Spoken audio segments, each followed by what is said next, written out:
Hey guys, Tyler here, and before we get into this epic, amazing, awesome-tastic, 3-hour-long special of Bloons TD Battles for episode 100, just want to make this little preface. There's a couple important things I will go over shortly, like, things like quality or whatever, blah, blah, but I guess I just want to say thank you, for getting me through to 100 episodes of battles. I remember a long time ago when I uploaded episode 50.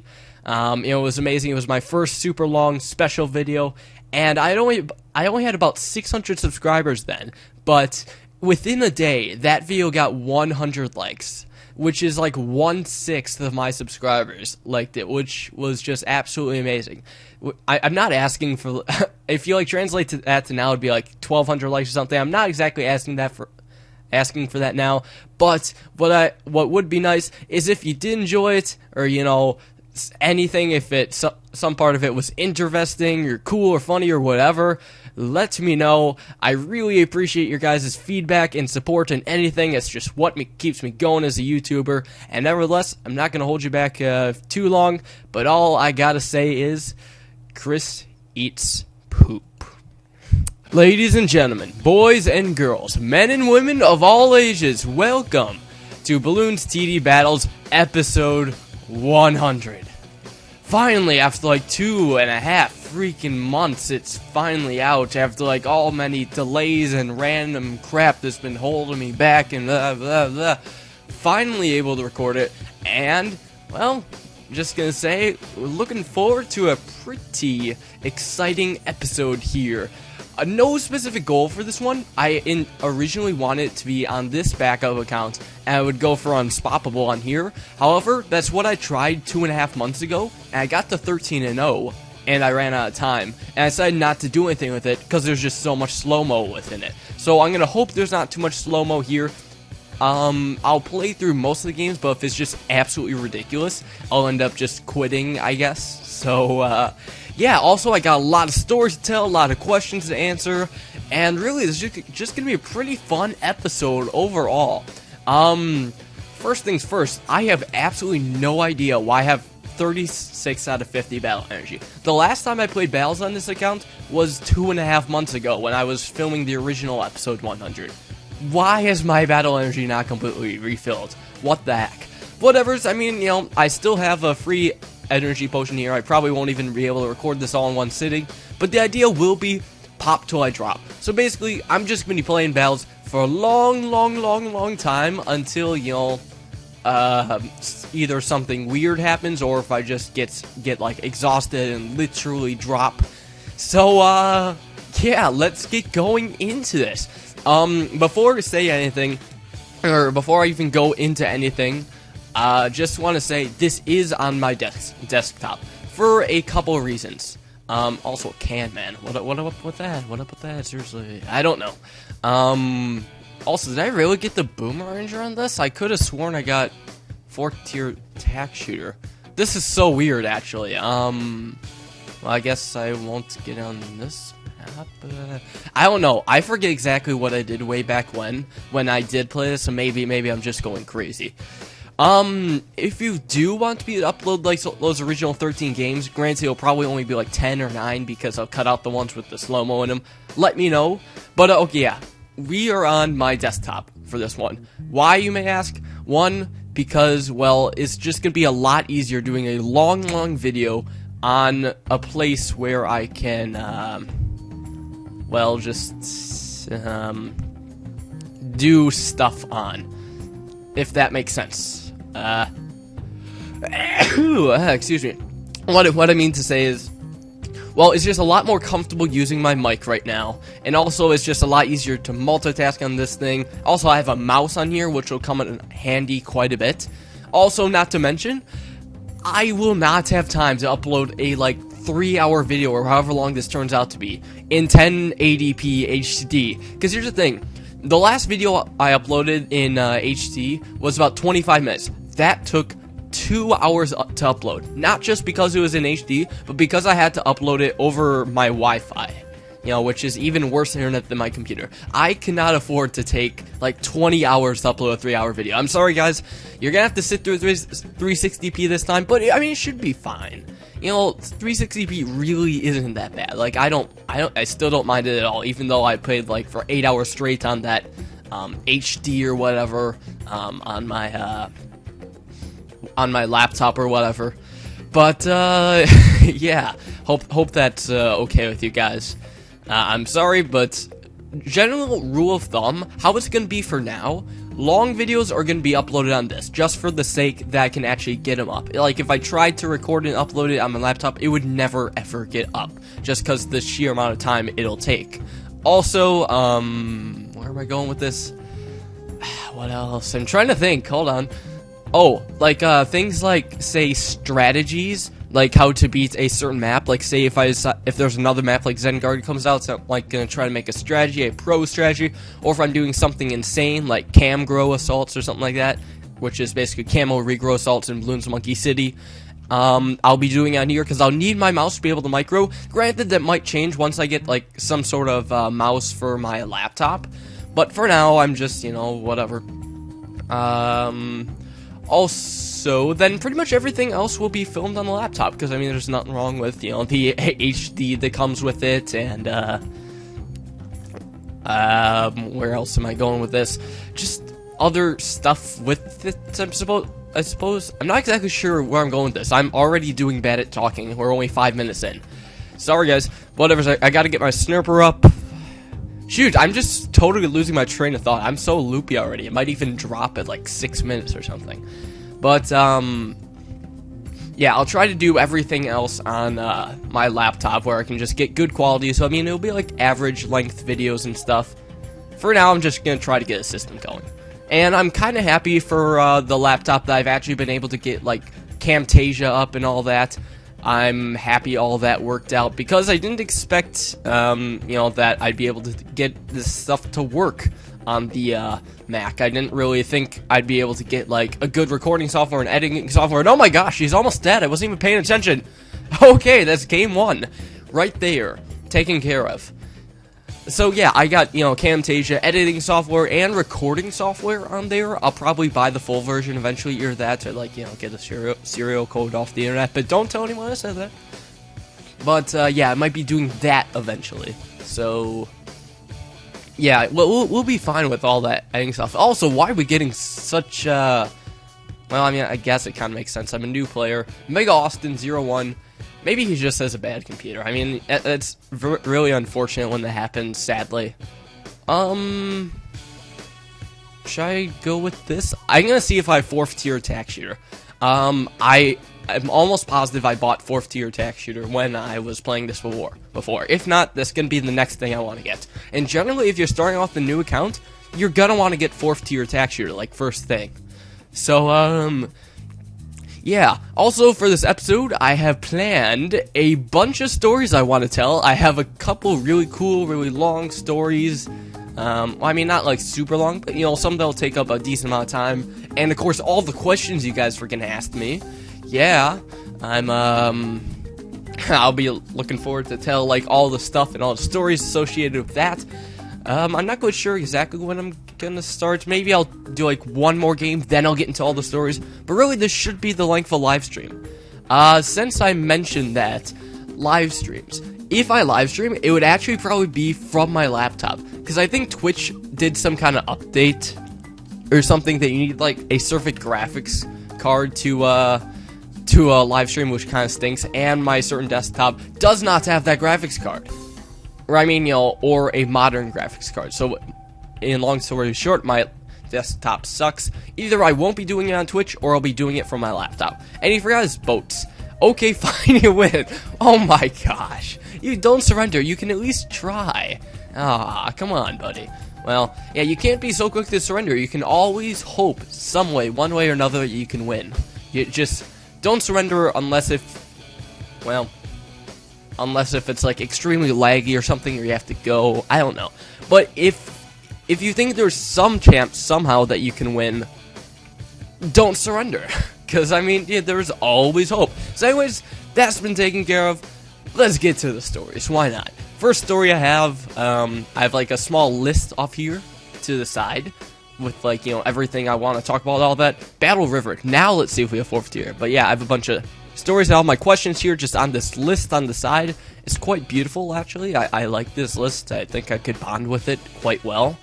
But, where was I going with this? Oh yeah, okay. So first story on this certain list is called The Cookie Fund, which is probably one of my favorite stories to tell, because it's like just weird shenanigans that my friends and I have been up to in school, I suppose.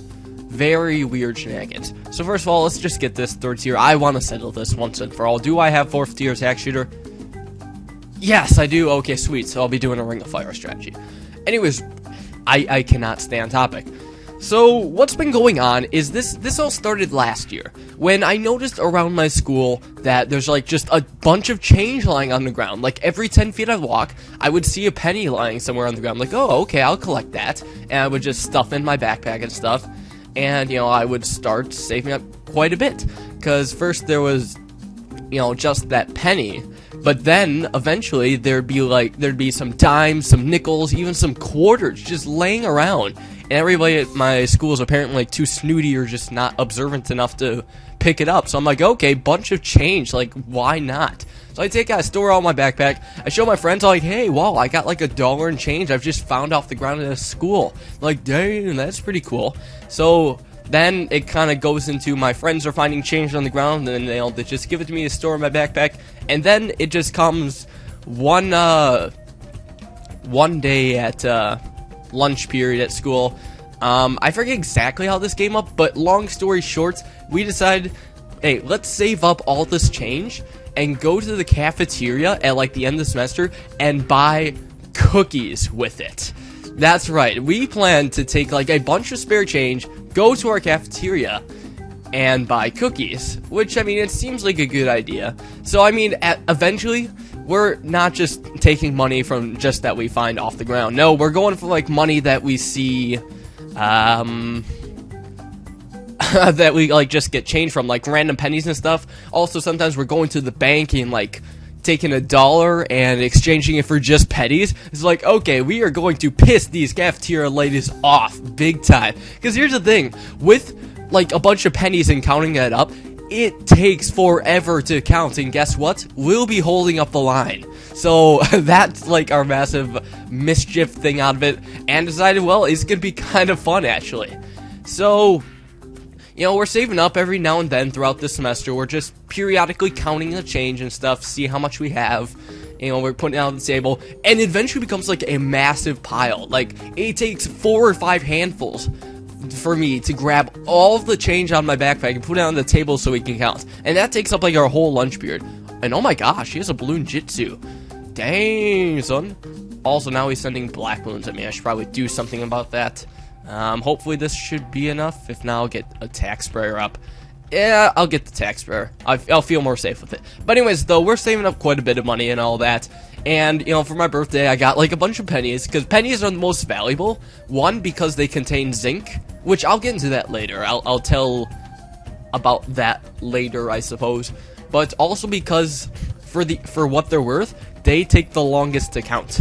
So, yeah, that's our most valuable part of the cookie fund. So come on, there we go. I'm gonna lose a bit of lives there, whatever. I got my Ring of Fire, so I'm happy. So anyways, come the end of this semester, we had finally saved up all of our monies, or all of our pennies, just in my backpack, and it's like the last day the cafeteria is open for the semester, so we're like, okay, let's spend this. So we take all of it out, put it on the table, and we start counting it out. We have like this intricate method in which we use like squares and kind of stuff to count the change actually quicker than most other people would think.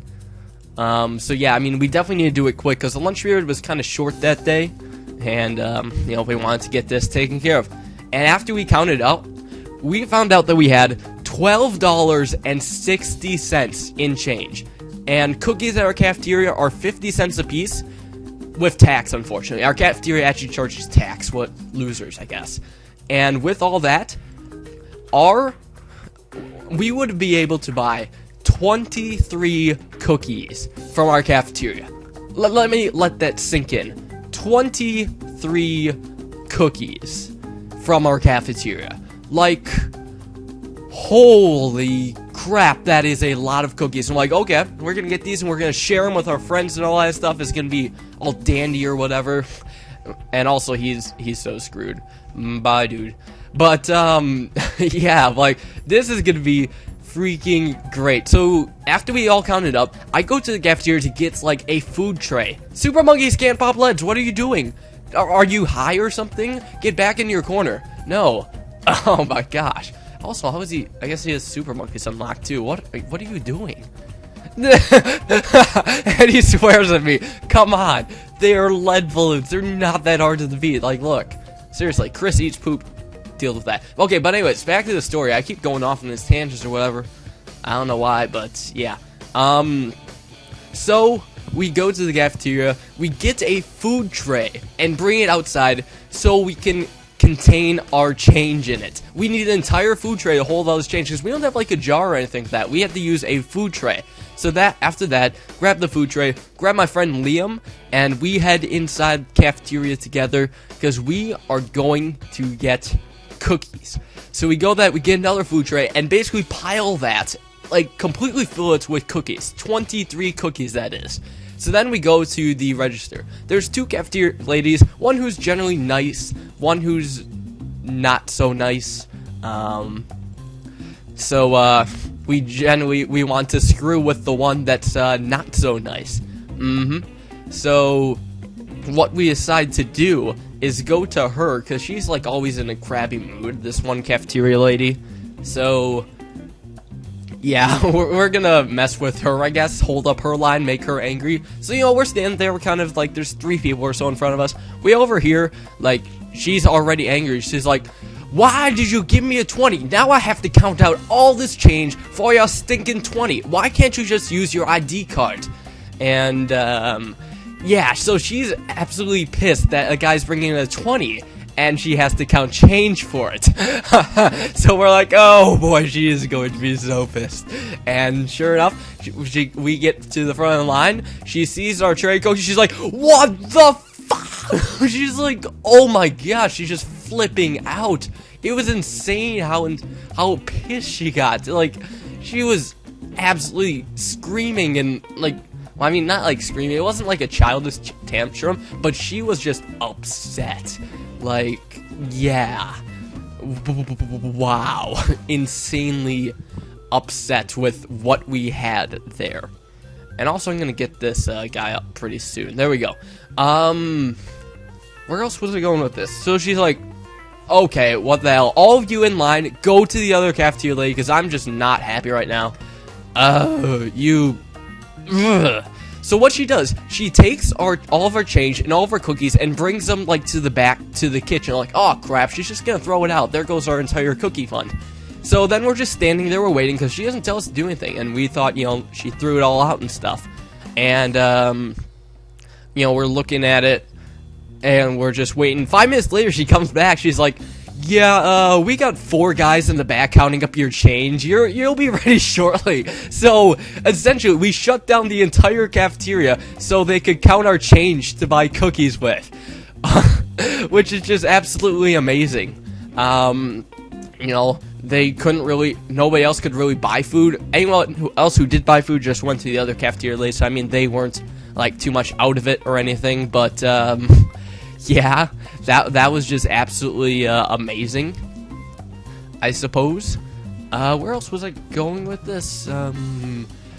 So then we wait like another 10 minutes, because like they're still counting it. They probably didn't know the rectangle method that, or no, square method that we had used to count all of it up nice and quick. They're probably counting it like, you know, unorganized, like, and just taking forever. Yeah, they almost definitely were. So we're like, yeah, okay, we'll wait. And then, like, you know, the cafeteria supervisor, we call him Mr. T. He's like, what are you boys doing just standing around there? We're just waiting for cookies. It's like, I don't even want to know. And, yeah, we wait there. 10 minutes later, finally comes back with our cookies, and we're able to purchase them and distribute them to all the hungry children at our table. So it has a happy ending, but we basically shut down the cafeteria so we could buy 23 cookies, which is just absolutely amazing. Also, we beat him on round 6. Like, come on, bro. Seriously, don't be a big noob. Granted, it is Zen Garden. I could have beat him earlier if I want to spam banks, but I'm kind of getting to a point where I actually want to slow down these games just a bit. So, essentially, where was I going with this? What? Yeah, hold on 1 second. Be right back, guys. Alright, guys, I'm back. Sorry about that. I actually heard the door slam, like, oh my god, we're getting robbed. Really, it's just people coming home. So, I mean, back to recording. Also, my brother has been playing his drums very loudly, so I'm gonna have to keep my voice up, so hopefully you guys won't hear that too much. It's only the drums. I don't think he even got cymbals set up, which is fine, I suppose. God dang, I really hope you guys don't hear that too much. Anyways, to the, oh, his door was open, that's why it was so loud. But yeah, Cookie Fun, we basically shut down a cafeteria and then shared like 23 cookies. However, I myself only got 1 cookie, while like a lot of the rest of my friends got 3. Pigs. I keyed. But I mean, it was fun. It was really fun. We actually did it last year, but only got about $3. So we were able to get maybe 12 cookies because they were half priced at that time, actually. So yeah, we got 12 cookies or so, and actually that time we were counting it out at the register, and there was a bunch of people stuck behind us, including our school president, which was pretty funny. I'm glad he didn't do and or say anything, so I mean, that was fun. I must say, my time at school has been pretty fun, just by little things with like, such as the Cookie Fun. Like, if it wasn't for the Cookie Fun, that would have been a really crappy day, because I was up until like, I was up almost all night trying to cram for an English, well, paper, I guess, trying to type it up, and it just was not too good a day. I wasn't even finished. I was considering skipping school that day, so I would have extra time to finish an English paper. But, I mean, whatever. It was a fun day, though. I'm happy that it went well. So, yeah, that's the end of that story. Not quite sure I'm going to go straight to another story or something like that. Also, it seems my brother's strumming has quieted down now that he closed his door. Yay. But I might go into another story, maybe later, not quite sure. But I might even answer some questions. I don't know how I'm formatting this, alright guys? Just go with the flow. It's lots of battles and stuff. We're up against Get Pound Bime. Oh, Get Pound by Me. What is Bime? By me, duh. So, Get Pwned. Isn't it just P-W-N-E-D, not P-O-N-D? I think someone either is misspelling stuff on purpose or doesn't know how it's actually spelled. Whatever's though, I think Chris Eats Poop is probably the greatest account name. If I had to pick another account name, it would definitely be Dildo Bike. That's right, Dildo Bike. You know, it's like a regular bike, except for the seats, you know, you have, yeah. So I think that'd be a fantastic account name. Also, I believe like a while ago, while playing battles, I ran into this guy who was named Monkey Dildo. So I'm like, oh my god, that's the most amazing name I've ever seen. What the heck? I think he's banned now or something. Something about inappropriate usernames? Not quite sure. But yeah, Ninja Kiwi, although the chat is censored, usernames are not. So yeah. Anyways, round 5, I guess I'll just be going for the normal Ring of Fire strategy. What you're seeing here is what I would recommend you guys do if you are starting off with a new account, or if you're just a new player in battles overall. This is, you know, strategies that I'll end up using. Send out a bit more money is here. I should probably get a Ring of Fire, though, soon. I'm gonna want that. I'm not gonna go for another tax sprayer this time. There we go. There we go. Let's see if I can get blacks by him. I don't know. Maybe his monkey boat or whatever will miss now and then. That's what I'm hoping for. But with Grape Shot, he's kind of bound to hit the black eventually, right? Yeah, I don't know. Actually, some might get by. Oh, I think he just upgraded. No, yeah, I guess he's got it. Dang. He's got a little ninja in the back, too, because, I mean, I guess apparently ninjas are cute. Oh, wait. There's a black balloon. Bye. What am I doing? I'm overreacting, and I don't even think I got too many lives on it. That ninja's doing a fantastic job of cleaning up, apparently. So you know what? Let's head into a couple questions. I'll take on questions 5 at a time. I took all the questions from that Christmas update video. I just put them in order here in a Google Docs. Not in Microsoft Word, because my computer cannot do Microsoft Word. What is this, Regal Yellow Rush? Think you can beat me with that? You cray-cray. You must be just cray-cray. I'm gonna save up, though, for camo defense. I don't need too much economy, like, a bit below 700 is fine. Although, you probably want less, depending on the map. You gotta get that 1-2 snurper, and then, like, just a bunch of 2-3 dart monkeys. Gasp! Regal Reds. Fudge! I had to lightning sell, then buy back the Ring of Fire just because Regal Reds are apparently dangerous. But anyways, 5 questions at a time. The only particular order is just in order in which they were asked. So, first question, do you like oranges? Yes, I actually do like oranges. I like a lot of other fruits as well. The only fruit I don't particularly care for is grapefruit. I just find that a bit sour, whatever. I like pretty much all fruits otherwise. Yeah, nothing really comes to my mind that I don't like. Well, I mean, rotten fruit is terrible, but that's a different story. When fruit is, like, you know, ripe and, like, at its best, I love pretty much all fruit. So, yeah. Anyways, how old is you? I be 16. Yep. 16, junior year of high school. Alright, then 2 questions. I believe this was from, what is it? Detective Big Cube fan. Also, Regal Blacks, what up with that? You crazy or something? Also, these guys sometimes randomly aim at a different spot. It's kind of strange. But anyways, my Ring of Fire just pretty much owns those things. No chance at all. Somebody's getting a Regal Camel Rush. Someone is. I'll just, you know, do this, and hopefully he won't be able to take care of all that. I didn't realize he had a cannon ship in there, but I don't think he'd be able to clean up all this. Let's just get rid of this, then I'll head back to questions. Or not? Balls? Sacks? Crap? So let's see. Obviously, I need a far larger rush. Like, all in? Should I? Should I? I very easily could. I don't know. His boats are a little bit scary. Maybe I'll just wait until I can do fast cooldown camo regrow ceramics. Yeah, I'll do that. Also, oh shoot, so he's camo ceramicing me. Shoot. Oh god. Oh god, I might actually lose this. This might be my first loss in, like, ever. Uh-oh, this is gonna be really scary. So many balloons getting through. Don't kill me! Oh wow. Okay, I should have been more proactive. Look at all this money I had. Look at how much I should have bought. I just noobed it up there. I'm just standing here and talking. I should probably be doing something like, I don't know, spamming 20,000 dart monkeys. I had so much money. So that kind of hurts. Oh well, we'll get them next time. I don't want to... Okay, I should be doing questions, seriously. I believe this was from Big Cube Van. I'm pretty sure it was. I think. Alright, question 1. Are you from Wisconsin? And yes, that would be my state of residence, home of snow, road construction, and Packers. Nice place, I guess. I like the snow. Occasionally. Not when I'm shoveling, though. Shoveling is not fun. Yeah. Otherwise, though, sledding and stuff is pretty fun, I must say. Maybe I'll go into more of that later, I guess. But, yep, that would be my state of residence. 2, do you have a girlfriend? And the short answer to that is no. Long answer, well, actually, it's not a long answer. Or, short answer, no. Long answer, no. Also, I got disconnected. That's not fun. I will be asking out a girl pretty soon. However, the problem is neither of us can drive. Like, at all. Although I'm 16, I only still have my temps.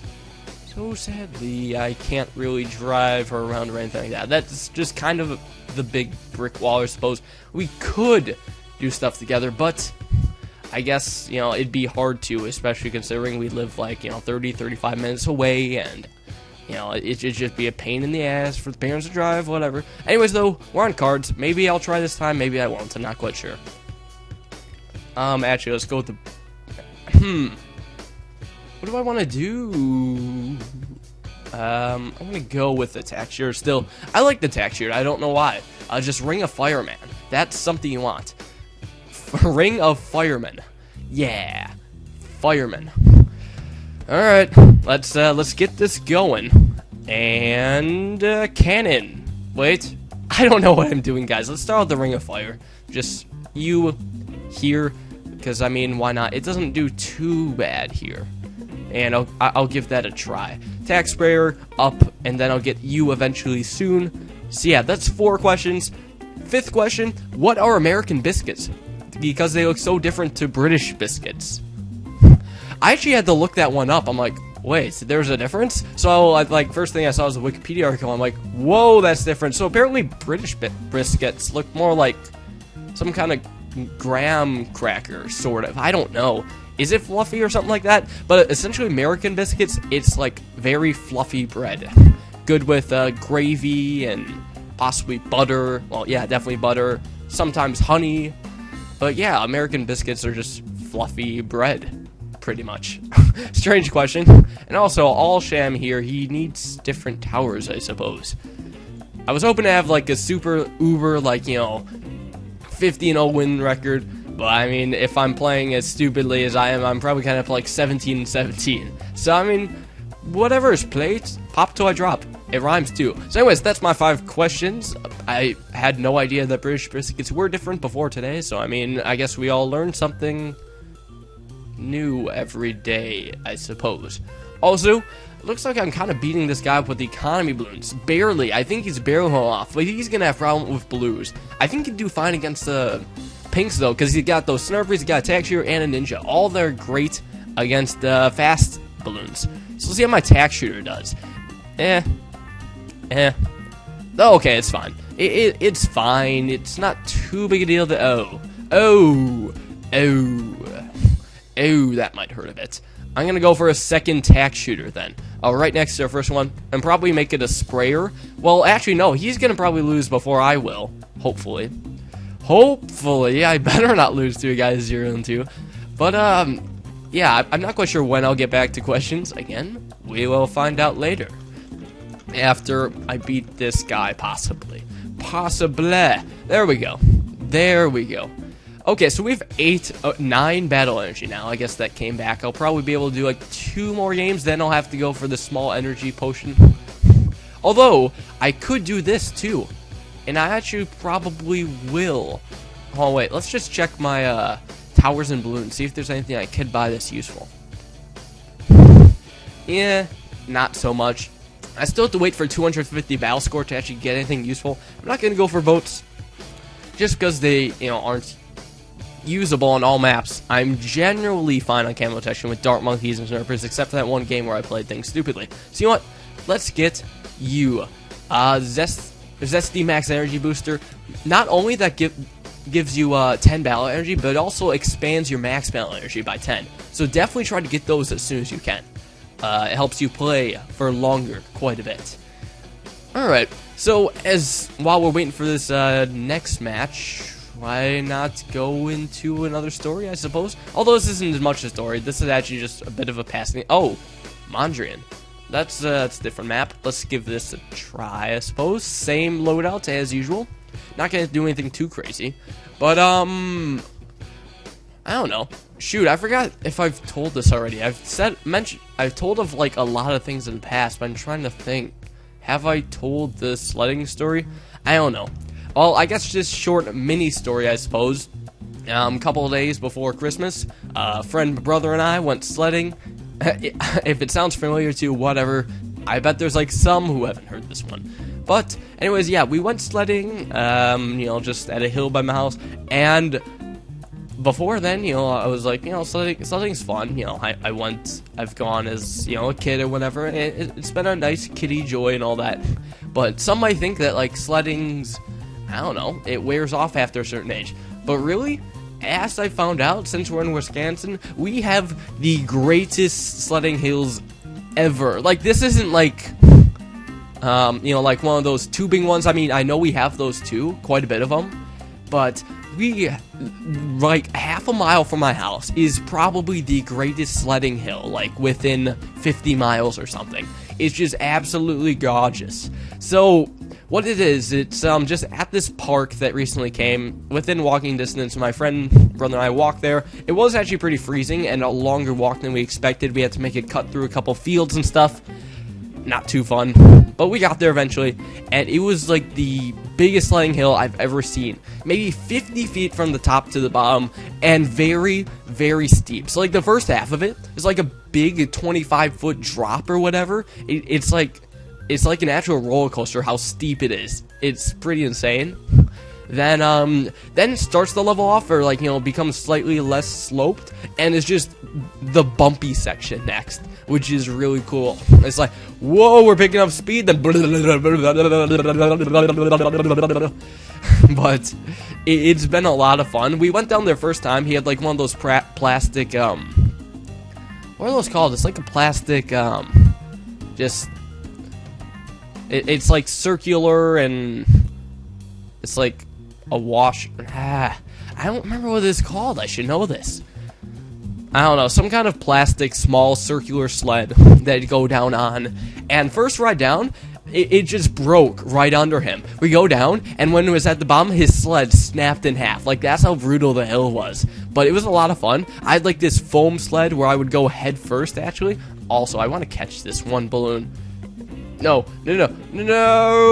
Oh, dang it. That was terrible positioning on my parts. I lost a life there. Oh, noes. Oh, noes. I'm holding my nose right now, apparently. So, yeah, that hill was pretty nice. We also had a tube that we had. That was probably the smoothest ride down. We would feel the bumps less. But then my friend also had a two-person sled, and the more weight you have on it, the faster you go, and oh my gosh, we were going so fast. We also hit a couple children on the way down. It was like bowling, but not really. It's actually frowned upon if you hit people, as opposed to bowling. But we were just absolutely soaring down that. And here's the thing, we could not see a freaking thing because he happened to be dragging his feet on the ground, and we were going like 30 miles an hour, and then there's snow in my face. I can't see anything. All of a sudden, we just start turning, and this is a sled that's not supposed to turn, but like, we're just absolutely... We're like pretty much drifting in this. We're afraid we're gonna hit someone because we can't see anything, and there's like cold snow in our face and all that. But it was the greatest freaking time. Amazing, amazing sled hill. Never had that much fun sledding before, really. Also, I'm gonna be so freaking close to this ring of fire eventually, but I won't be able to get it, sadly. Also, save me, Darth Monkey! This is actually a waste of money. Yeah. Big waste of money. Whatever, I'll send him a few balloons here, and I'll wait until I can afford this ring of fire. Getting really close now. Next economy boost, now I'll be able to get it. I don't know, he's not sending me anything, though, so that's kind of his problem, I suppose. And then I'll just spam dart monkeys. Yay, dart monkeys. I don't know where I'm going with this. Any more to add with the sledding? I don't know, just sledding's fun, guys. Don't give up on it. If you can find Big Hill, go for it, because it's still pretty damn fun. Also, I guess somewhere like within a few miles or so, maybe like 10, 20 miles or so, we do have like a bunch of toboggan runs and like tubing places, and I mean, that's a ton of fun. Haven't been on one of them in a while, but I mean, those are like specifically set up for getting speed. It's not as fun when it's like all out of control and bumpy, but it is still pretty fun if I say so myself. Also, I'll just be spamming him with a few more balloons, then I'll give it up right about now. So I want to be able to save money for round 13. So that was my sledding story. If you guys do get snow by your house, go sledding. Seriously, it's fun. It's fun, especially when you have, you know, someone to accompany you. The only problem with that hill, I should actually mention, was the trip back up, because it was a really steep climb up and also icy. Oh gosh, that was a really hard hill to climb back up. We made it, you know, like the 10-20 times or so that we went down then back up, but it was not fun climbing that thing, that's for sure. So yeah, okay, that's a bit sledding stuff. Let's head back to battles. Tack Shooter Army. It's like beautiful. Got 1, 2, 3, 4, 5 of these tack shooters set up, and apparently I can't get these yellows by them. Why do I've also said apparently like way too many times, apparently. Yeah, and I continue to apparently say it's apparently. I'm like apparently obsessed with that word for some apparent reason that I'm just I don't know. Ugh. Anyways, though, I might as well get these Dart Monkeys up, because I'm learning from my mistakes, possibly. Maybe I could go for like a 2-3 Snurper or something. Possibly. That could be worth it. 2-3 Snurper, semi-automatic rifle, that thing kicks total ass. Like, that's kind of amazing. But we also gotta think of ways we can beat him. So we've got this. Well,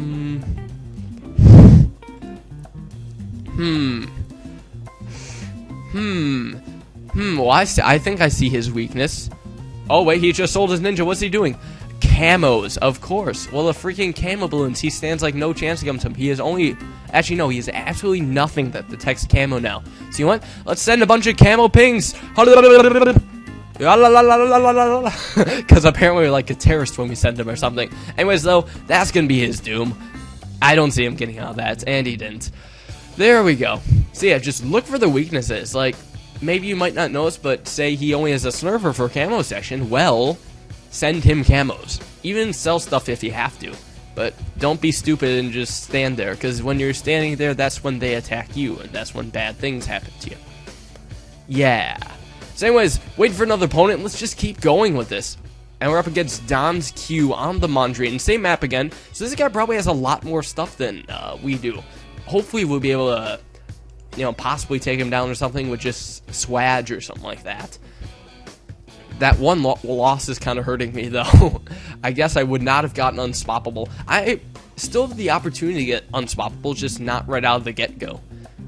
I probably could. Yeah, I should be able to. Just as long as I don't noob things up. So let's go! Tag shooter right in the middle again, because we're going to get that Ring of Fire. Let's see if this guy knows about sending out balloons for income and all that. You know, he probably should. That's something you want to learn early on. You're not going to rely on farms in low levels just because, well, you're not going to make it too far. Actually, no. You need all 4 for your towers. Like, before you get some sort of camo section, you're going to need all 4 of your towers. For now, at least.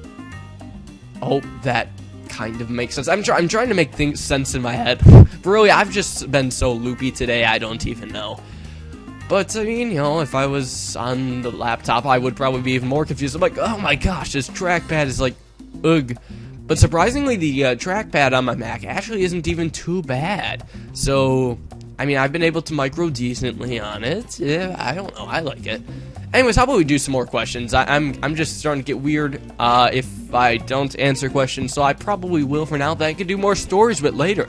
So, what is the first Ninja Kiwi game you played? And how did you get into balloons? Well, this was actually a long time ago, like back in grade school. I don't know if it was like 6th grade or something, like 7th or so. I don't know. I don't exactly remember. But I remember way, way long ago, there was a website that our computer teacher would let us go on, like if we had free time, that was called coolmath.com. And on there was just like a bunch of cool, or I mean just, you know, little kiddie games that involved math. But really, there's like only a few that actually trained for math, and then there was like others that just involved like strategy, like Bloons Tower Defense. Like those are the games that like we all had lots of fun playing and stuff, but they really didn't improve our math skills eventually. So eventually the school actually blocked that site. Yeah, I know, crazy, right? Just for gaming. But on that site was Bloons Tower Defense, which out of like everyone in our class, we all agreed that that was like the most fun game there. And we just had like a ton of fun playing that game like in free time and that kind of stuff. Of course, before it was blocked. So that's how I first got into the Bloons games. So like, yeah, I beat Bloons Tower Defense, I'm so happy. It just so happened like at that time, Bloons Tower Defense 4 was out. This might have actually been like 6th grade for me, like 4 years ago or so. I'm trying to remember. It's kind of hard to actually remember how long ago it specifically was. Also, this time, I'm gonna catch all of them. Gonna catch them all. Bomb Tower, HIV.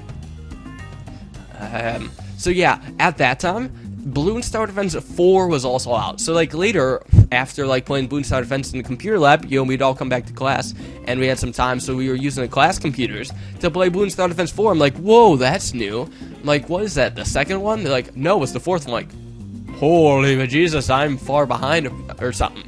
So that's basically how I got hooked on the Bloons Tower Defense series. Just grade school, math games, and Bloons Tower Defense 4. And I spent like a ton of time on that. I remember that took up just a bunch of my time and stuff, and I just played that a bit. My grades didn't exactly drop directly because of that or anything. I actually spent more time playing StarCraft in that time. Because here's the thing, I was on the Ninja Kiwi site, and I saw StarCraft Tower Defense, and it didn't work for me, so I'm like, huh, it seems interesting, what's StarCraft? So I look it up. I was expecting like a Tower Defense game, but no, I saw like StarCraft 2, like the big player versus player thing. I'm like, whoa, that's cool. So I'm gonna get that, and I played that for quite some time during my middle school years, just because. Anyways, this was a question about balloons. I got into a slight tangent, whatever. Next question. Have you ever played League of Legends? If so, you should make a video of it. I have not played League of Legends. I know a few people who do, a couple friends, I suppose. However, I don't know. You should make a video about it. Really, the thing is, with me and, non-Ninja Kiwi games, my past excuse used to be my computer can't handle anything outside of Flash games. Now I could just use the laptop for that. But really, as a whole, I'll generally be sticking to Ninja Kiwi games just because, well, that's, it's higher in demand here. That's what you guys want to see. It's what you guys will, like. It's what you guys will comment on. It's what you guys will enjoy. It's what you guys can learn from. As a whole, this subscriber base was founded off of Bloons Tower Defense games, and all that. Mainly, I guess. I mean, I'll get my YouTube story a bit later of, like, how I came up and all that, but, yeah, it's been mainly Bloons Tower Defense focused, so I don't really plan on going into other games, because not too many people will enjoy it. However, I mean, if, like, a bunch of people tell me, like, if I get a large number of people saying they'd enjoy, like, a certain game or something like that, then I would give it a try. See how many people actually like the videos, see, how many people watch, etc. I did, like, 5 Minecraft videos in the past, just because, well, it's worth a shot. Minecraft was kind of fun. Of course, that was when I had crappy graphics and all that. I was doing it on this computer. But I could revisit it again if a ton of people are interested. And I have no idea if I would actually, stay interested in playing this. I might even get bored quickly. I'm not sure. Also, I'm going to go for just another 1-3 snurper or 1-2 snurper just in case. And then this guy, he's kind of screwed to ceramics, I think. I don't know. I have my beautiful army of dart monkeys here. That should be fine. Although I don't know. Alright, let's send a couple of these just to see how it goes. Oh, he has distraction on that. Okay, that ninja really saved him. So, okay, so I won't be sending him anything until the Moab. Moab. Let's get some Maulers then, because, I mean, we can actually afford to get Maulers. Right here, I suppose. 1, 2, and 3. Might as well, I might as well get the frag bombs. Then I'll only need 2 of them, and, well, I might only need 1, because Dart Monkeys also excel against Moabs. But yeah, where I was going with this question, if you guys do want to see if a non-Bloons game, I would try it out.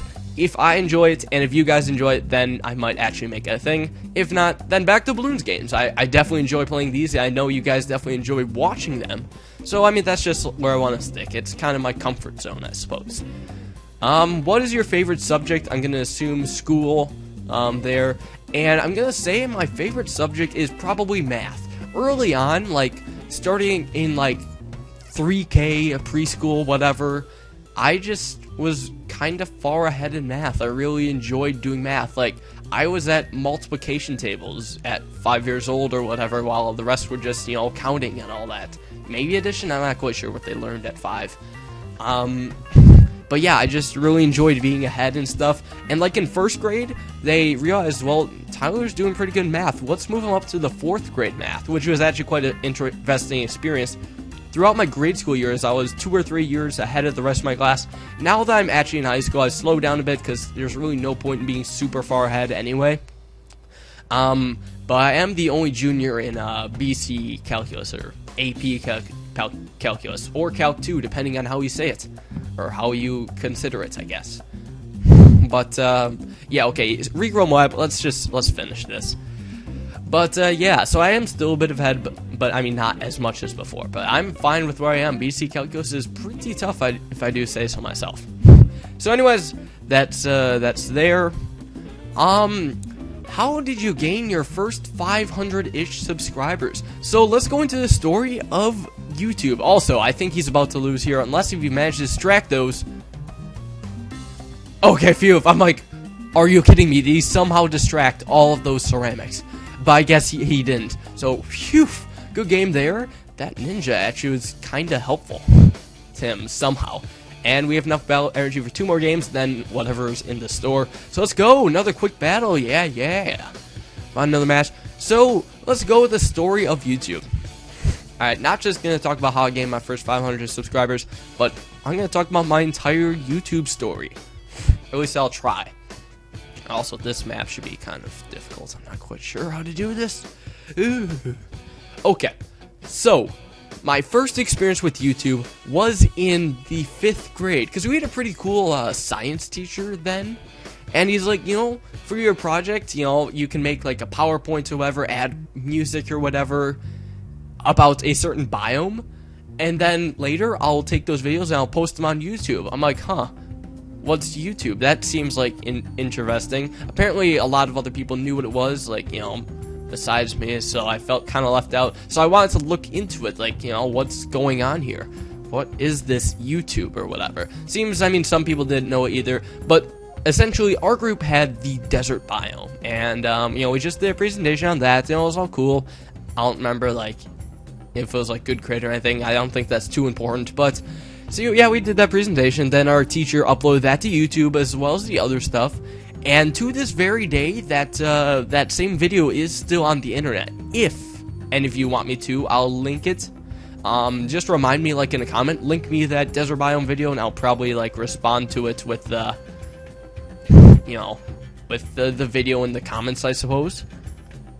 So yeah, that was pretty neat, I guess. So from there, I'm like, huh, you know, that's pretty cool. I just spent a bit more time, like, watching YouTube videos and stuff, looking around, and at that point in time, I had a ton of fun playing the game Roller Coaster Tycoon 3. That's probably actually my favorite game of all time, to be completely honest. Roller Coaster Tycoon 3. And I just enjoyed playing that so much, I even looked it up on YouTube and I saw, whoa, hey, people are, like, making videos about roller coasters they make. And they're, like, filming it. So I'm like, I can do this. So I decided to set up my own little YouTube account and stuff. And yeah, I guess. And I'm like, okay, I'm gonna make some roller coaster videos. However, the account I set up was not Aliens Rock 50. No, Aliens Rock 50 did not come until later. The account name I had was even worse than Aliens Rock 50. Like, Alien Rock 50 is kind of a crummy username, although it kind of rolls off the tongue at the same time. Maybe that's just because I've said it so many times. But,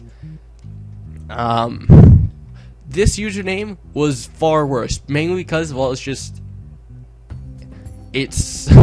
freaking, how old was I? Like, 11-year-old, 5th grade me trying to come up with a username. And the username I came up with, and I'm only going to repeat this like a couple of times, it was Bucks Gift Card 990. For some freaking reason, I don't understand this username at all. Like, it didn't even look good on paper. Like, there's some names, you know, that you see, it's like, oh, okay, that's a cool username. I think one example might be Super John Bombo. It doesn't roll off the tongue that well, but it looks decent when you see it on paper, and that's probably why Chris doesn't actually say it too much. But, yeah, so that's one that looks decent on paper. But Bucks Gift Card 990 doesn't even roll off the tongue. It doesn't even sound good on paper. It just sounds like total crap all the way around. And also, apparently, my tax shooter is sucking more than I thought. There goes a black balloon. So yeah, crappiest account name ever. But, sorry, I have a bit of allergies right now. But nevertheless, I decided to get going with those, roller coaster videos. So, it was early on in YouTube that I was able to get away with everything. I was able to do, like, oh, do sub for sub. If you subscribe to me, I'll subscribe back to you. And I would, like, advertise on, you know, other people's videos. Because back then, you know, they didn't care as much. It wasn't as big of a deal. So, yeah. Also, I suppose, let's see, is there an also? I mean, yeah, I would just find other people who did Roller Coaster Tycoon 3 videos. I'm like, oh, that's pretty cool. Maybe check out my videos. And that's how I gained, like, my first 5 subscribers or so. Just by doing that sort of thing. Also, that guy's weak to camos. I'll get him eventually. However, I want to see if I can hold off a Rainbow Rerush with this. If not, I'll probably just Blade Maelstrom it. I mean, whatever. Just keep spamming the Dart Monkeys for now. But eventually, I think my third subscriber was a guy named Fantastic XD. I believe his YouTube channel still exists. He's maybe 1,500 subs at this point, and he only had like 40 subscribers at the point, you know, where I found him. You know, I put a comment on his videos that's like, that's pretty cool, you know. You should check out my videos and that kind of stuff, because like I was just that sub whore of a 6th grader apparently. And from there, I mean, he was really nice, and we would just talk to each other and stuff, and like, you know, give tips and comments on games. And like, it was at that point I started gaining subs, you know, a bit quicker, I suppose. Like, I was, you know, starting to get a couple per day, nothing too major, but I was getting a few videos that would get like a ton of views randomly. Don't know how, but just, you know, that did. And I do like sub for sub, starting to rack up the subs, I suppose. Shoot, there was something else I wanted to say. Ah, shoot. And there goes my nose. I'm looking around for Kleenex. I have absolutely nothing. Ball sacks. He's trying to beat me with camel leads. You can try. You can try, dude. You can keep trying, but that's just not going to work. No matter how many you send, well, I mean, I guess it matters eventually. Because my snurper is kind of slow. There we go. Alright, I'm going to send him just a regular Moab come next round, because that's going to be his demise right there. And, I'm so just not sticking to these stories, am I? So anyways, yeah, I mean, we were good friends, we talked a lot, and, you know, gave advice. It was, like, back then, that I was just happy to see, like, a single comment. Like, comments mattered more than ratings, because there was, like, the 5-star rating back then. All we need is, like, for one person to give, you know, 5-star rating, and then, you know, we were happy, because, like, yeah, 5 stars, I feel so happy now. But yeah, I was more happy by comments, because, you know, that's actual, like, feedback and stuff. I was more excited to see that sort of stuff. And, you know, we gave each other comments and feedback, I suppose. And also, I guess he destroyed that Moab. This time, it's going to be a camo Moab. I'm learning from my mistakes. Sell you, sell you, sell you, and wait for it. Oh, wait, he might even lose here. Come on, 2 lives. You're so close. Just die. This time, he's not going to make it out alive. Hopefully. You know, if he lost to a regular Moab before, let's see how he does to a camo Moab this time. And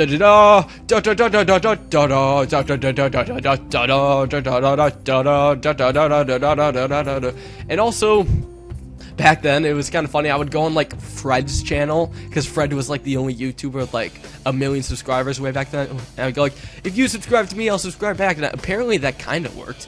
But I would get, like, you know, 50 views a video or something like that. And I eventually got up to, like, 200 subscribers. And me and, one girl who went to my grade school, we had like this competition to see who could get more subscribers. She was beating the crap out of me though.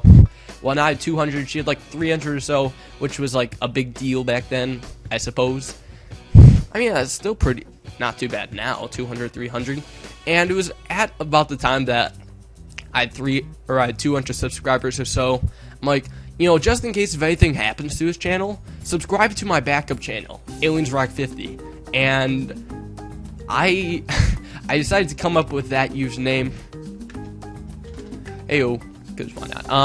I came up with that username because way back then, in like 6th grade or whatever, maybe even 7th grade, I'm not quite sure.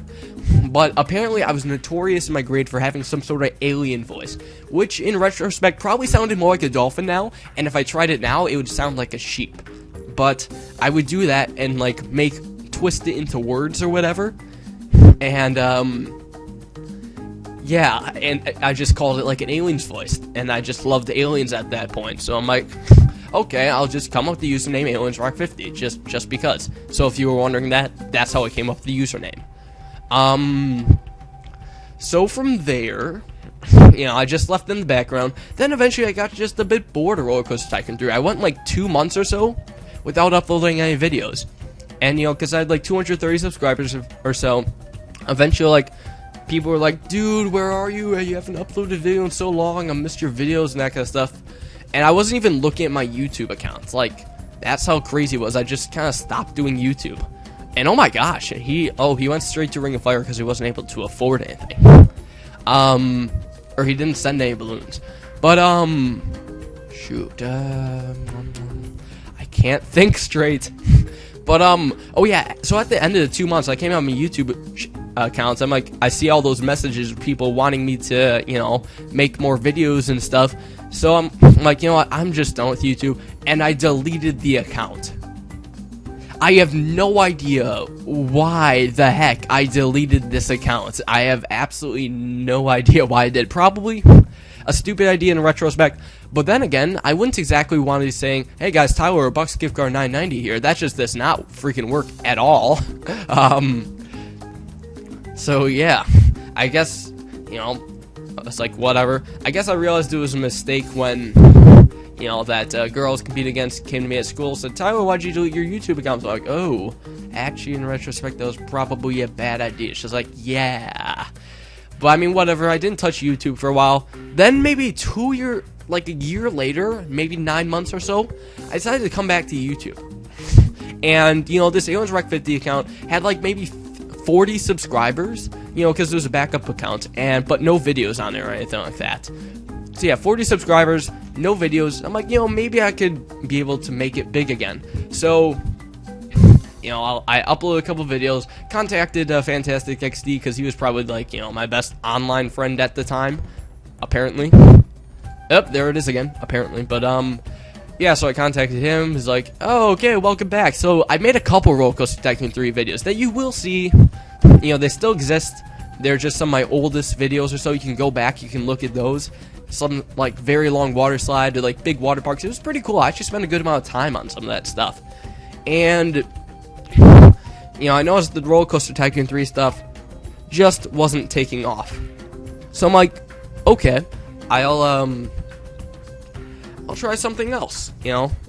You know, I didn't, like, stop Roller Coaster Tycoon 3, but I started to become addicted to balloons, which, you know, comes to my other story when, you know, I got addicted to Balloons Tower Defense 4. So I just started uploading videos of that with, like, updates and stuff. I was talking about, oh, hey, look, new updates. This is pretty cool. And those videos would get, like, a couple thousand views because, like, there was no dominant Balloons Tower Defense YouTuber at that time. Like, there was only just a couple random accounts that would maybe upload stuff. And when you're quick to uploading stuff, you would get a ton of views. So I started to rake in a few subscribers or so. Then, you know, I did like a couple Apocalypse things, you know, like one Apocalypse fail video, just a couple random cool accounts or whatever. Oh yeah, by the way, guys, I should probably mention this before I forget. You know how, like, crappy my, you know, Bucks gift card $9.90 username was? Well, you know, before that, I actually tried the username Anacondas. Like, that username has been around for freaking forever. I tried that. I also tried Anacondas 1, Anacondas 2, a bunch of that stuff. So, I mean, yeah, I used that name at the time. Also, I'm just gonna finish this guy off. Let's go! Regrow balloons! Yeah, he's not gonna survive that. Even with the balloon jitsu, it's just too late. Too late. It's too late to apologize. And let's get this free energy potion. Whoop. Please don't freeze on me, though. I prefer if this actually worked. I really... Oh, thank God it worked. Also, I'm going to have to get, like, Ninja Kiwi coins if I want to continue this or something. Or another Zesty Max Energy Booster. Hold on 1 second, I need a drink.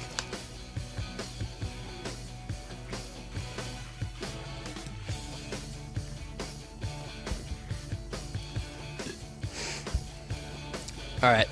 So, my neck and back got hurt, you know, because my bad posture with this microphone. Oh, boy. Also, I kind of want to get the microphone fixed on my Mac, you know, so it can pick up sounds from further away. But anyways, back to the story with, the YouTube story.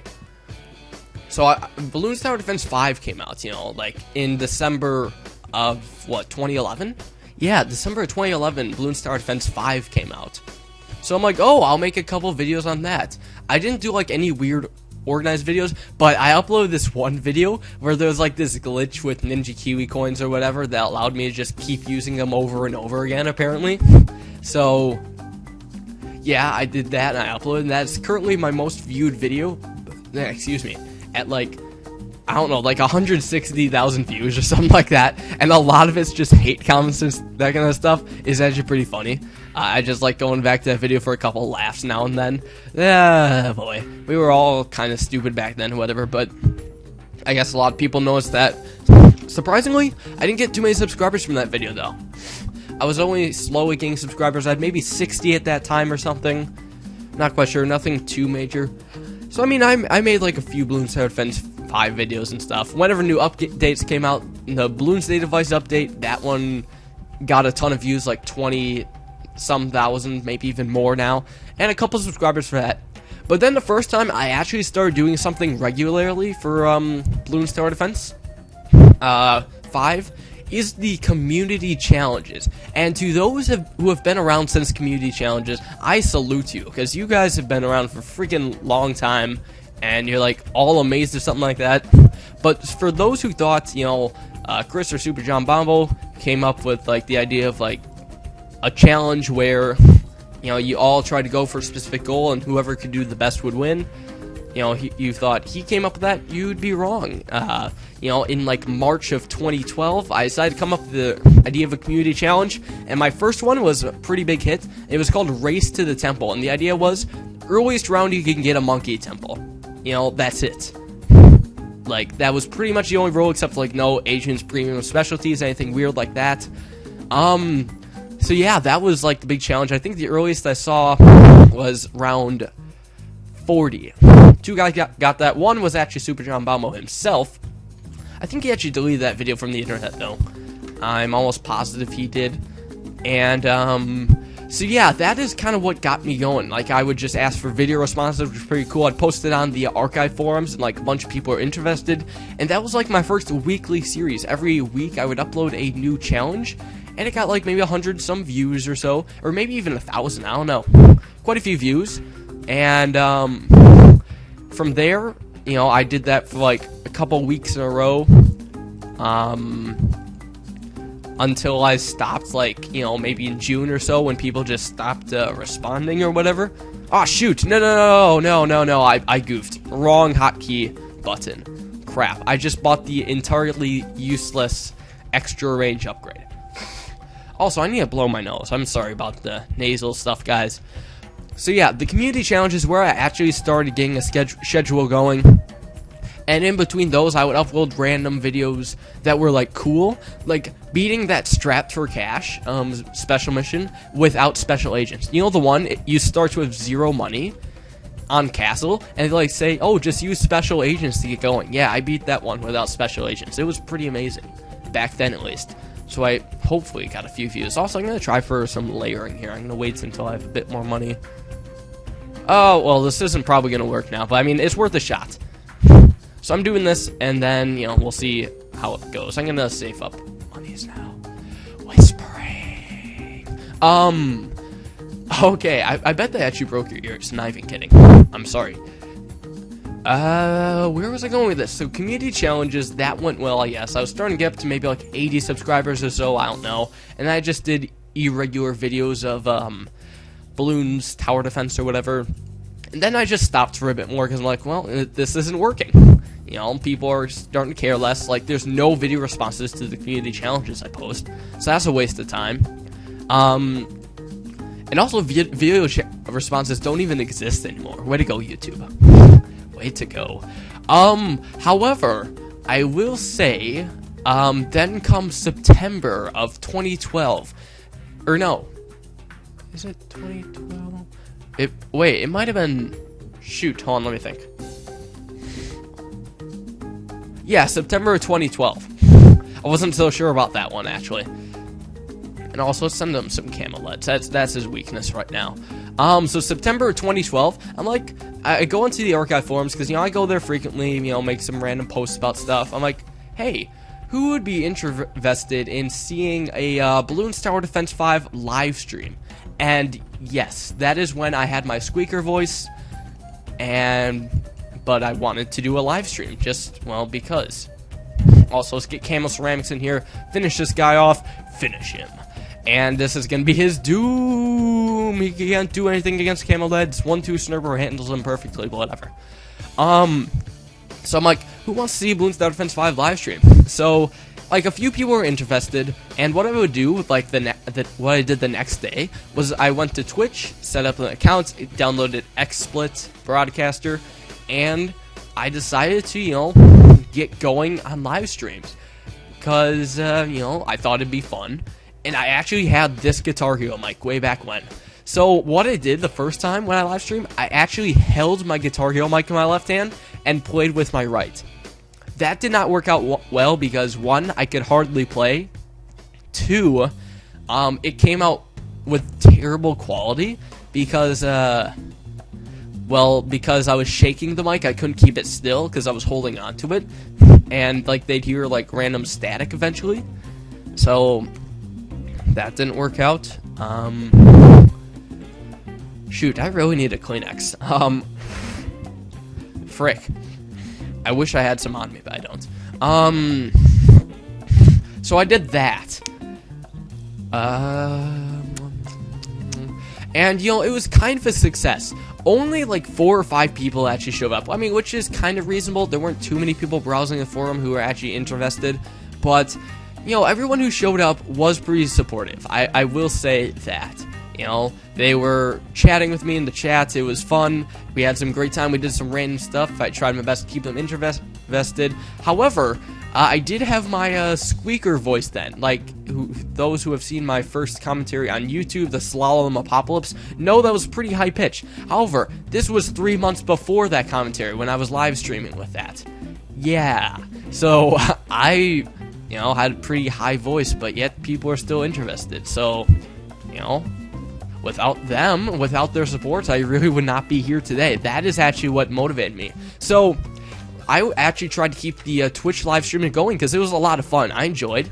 I would stream for like 3 hours at a time or so. Even though like 4 or 5 people showed up, it was still a bunch of fun. As long as at least one person was there, I'd be having fun.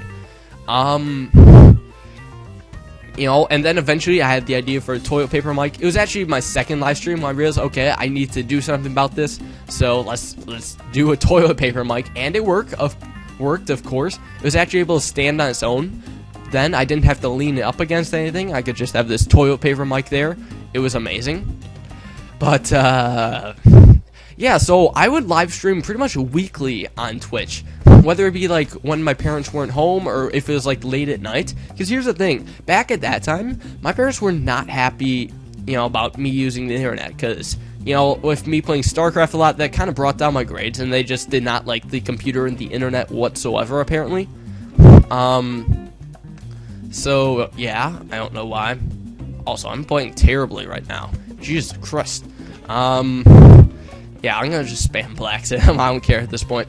But, yeah, I would try to do it so they wouldn't know. Like, at times when my brother had a baseball game, and they would just go and watch it, and I'd be home alone, I would do that. Also, he's so screwed.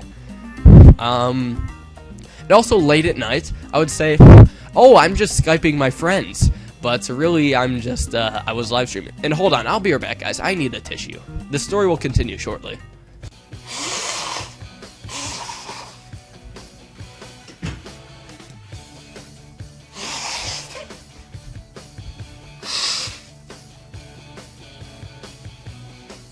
Alright, I'm back. So sorry about that. I probably just edited it out anyways. But, yeah, my nose is better now, I guess. So let's get back into battle. So anyways, back to the YouTube story. So I was Twitch streaming and all that.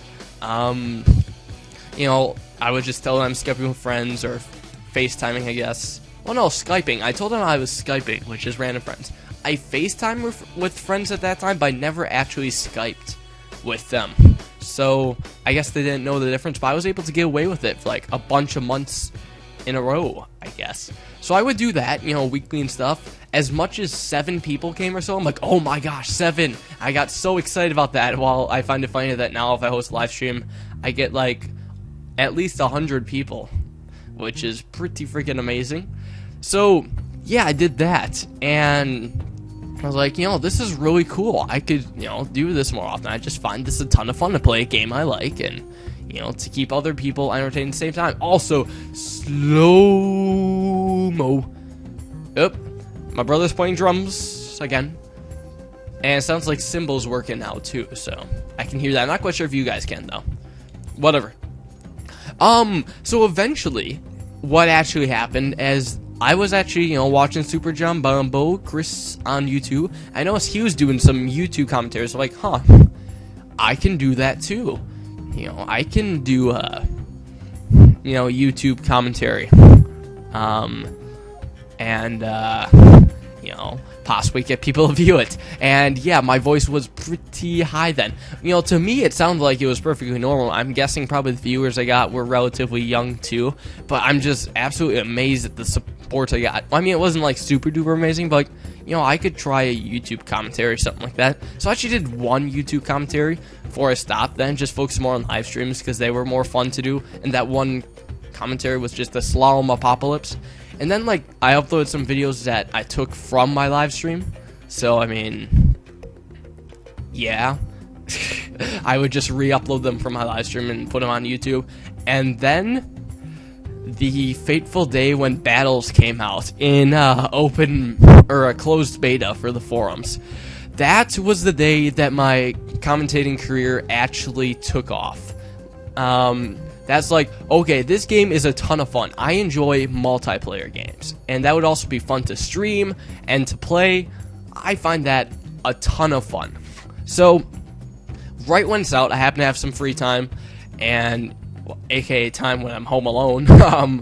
Yeah, because my parents are still not happy with games and such, but, yeah, so I went and I made a few videos on that, and they got noticed because, nobody else really uploaded videos about that. I was kind of lucky with my timing and all that I was, able to get noticed then. Poor John Granger, his computer stinks.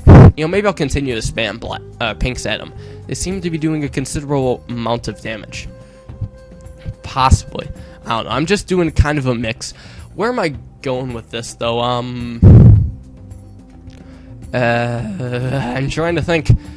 So yeah, I just started making a bunch of episodes of Battles then, and that's where it started getting noticed. I had about 100 subscribers at, in early December when Battles came out. I think it was December 4th of 2012. No, that doesn't work. 2012 when it came out, and I just started increasing subscribers pretty quickly then. I was just amazed by how many people came to see and how much positive support it gets. I did not get too much complaining at all about my squeaker voice or whatever.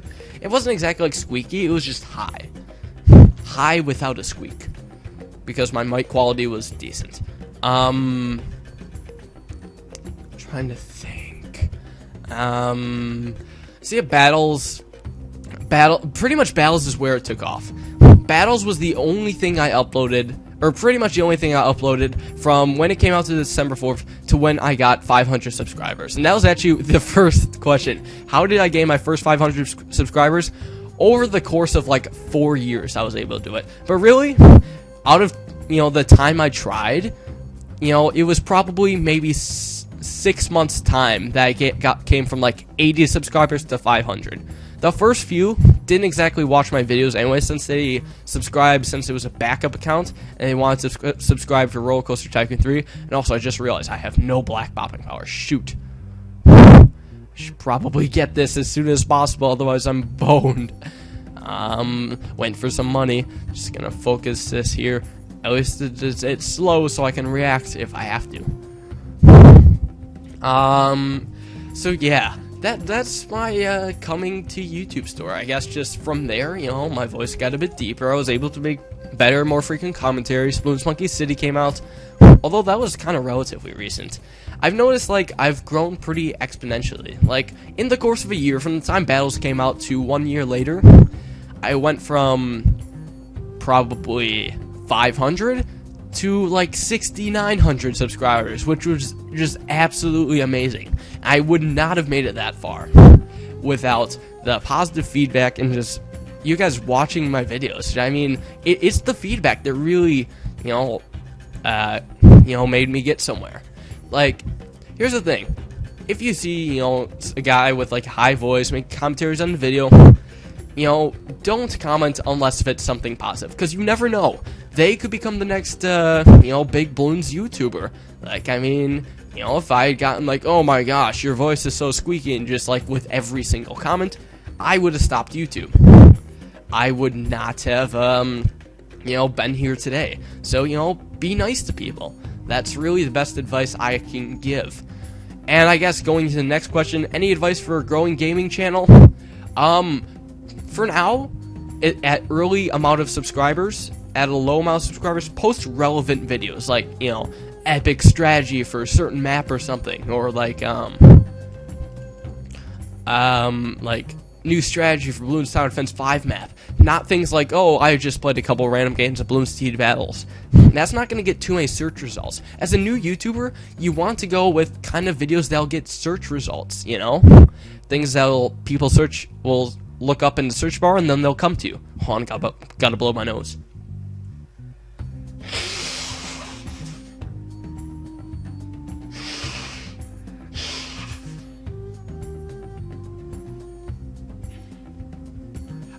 That's not so. So, yeah, post videos that people will look up and, see, in the search results. Also, something I would recommend, look for other YouTubers of your size, other people who are trying to make videos, and contact them. Say, hey, check out my videos, because, I mean, and I'll check them out too. So, like, leave some, positive feedback or constructive criticism, and try to build friendships with other YouTubers who, also don't have enough subs. Because, I mean, if, like, all you guys combined together, you each would have, like, 500 subscribers, and you'll be able to get pretty far from there. So build friendships.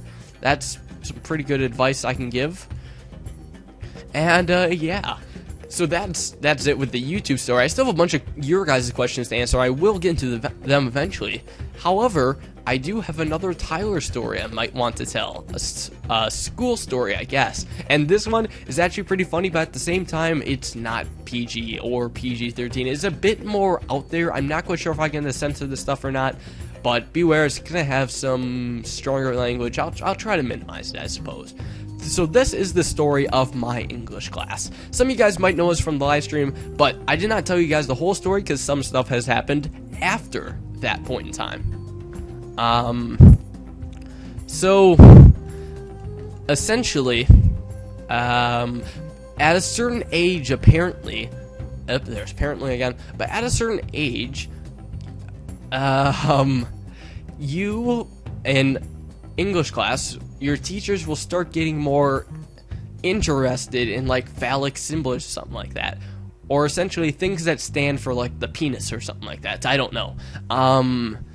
Like, before then, as somebody said, oh, that probably represents, like, the penis or something like that. Teachers like, yeah, possibly, but probably not. So, I mean, we won't, like, talk about it or anything like that. They just dismissed it. But now, this year, starting this year in my junior year, my teacher has been very, very excited about just phallic symbols and stuff.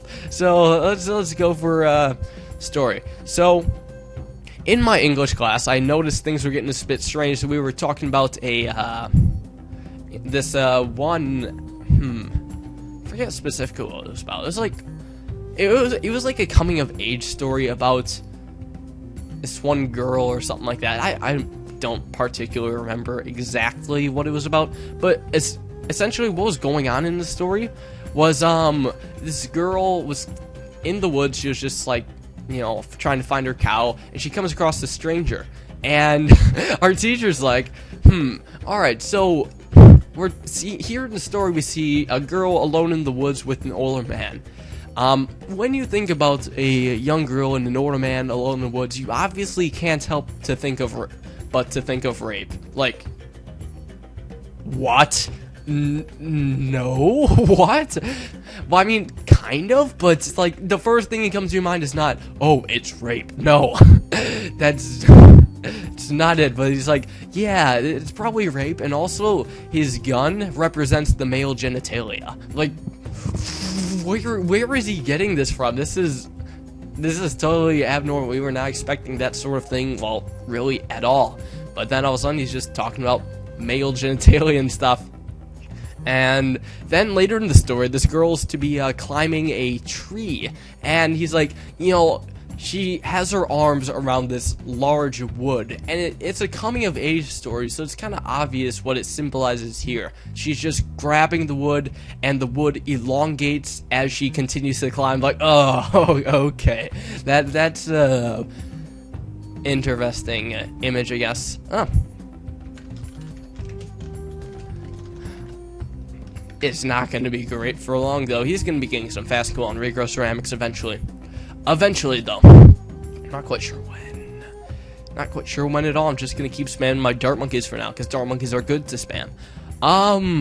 So yeah, it's like... DFTBA. Nobody knows what that means at all. Nobody knows what that means. I'll just put a single question mark. We'll see what happens. I'm not going to send him a Moab, though, because he could easily monkey pirate it. Even if he doesn't have that, I mean, I just don't want to risk it. So yeah, he's talking about, like, just, you know, how she's climbing the tree and all that. She has her arms around the wood and all the phallic symbols that come with that. And then one guy who's in class, he's like, you know, after she comes from this coming-of-age story, she comes down and she's covered... in this green sticky moss sap. So if we're going on the same, you know, sexual connotation, that obviously means she got just done. So yeah, that's kind of our, that's like the first part of our English class. Or no, that's typical English class. We're picking out phallic symbols in stories. It's actually pretty fantastic. Had a lot of fun with that. Also, I'm just gonna beat him up before I can actually continue with the story. I just want to focus on this game first. Here's what I'm gonna do. I'm gonna just do a couple camo Moabs. Don't know how I'm gonna manage this. Let's see. I'm gonna wait until next round, though. That's what I'm gonna do. And I'll manage somehow. So, okay. So next, on with our English class continues to get weirder and weirder. I mean, not like so weird, but like more phallic symbol and more emphasis on the penis or whatever. So like whenever we give a presentation, if like someone's dodging around like phallic symbols, like, you know, it probably, you know, means like, you know, he's got that thing. Like my teacher will call you out to be like, okay, you're just being a big pussy about it. Here's what he really means, and then he'll go like in blatant terms all about the sexualness or whatever. So yeah, it's a pretty fun class. Also, so you 1 2, you know, let's see if this is enough. 1 2, and then just a bunch of fast cooldown ceramics. You know, I'm gonna go for that. Or not even fast cooldown, I'm just gonna go for a couple of Regro ceramics here, see what I can do. Yes, that was definitely mean. Yep, I'm an evil man. But anyways, one of my favorite parts about the English class was, we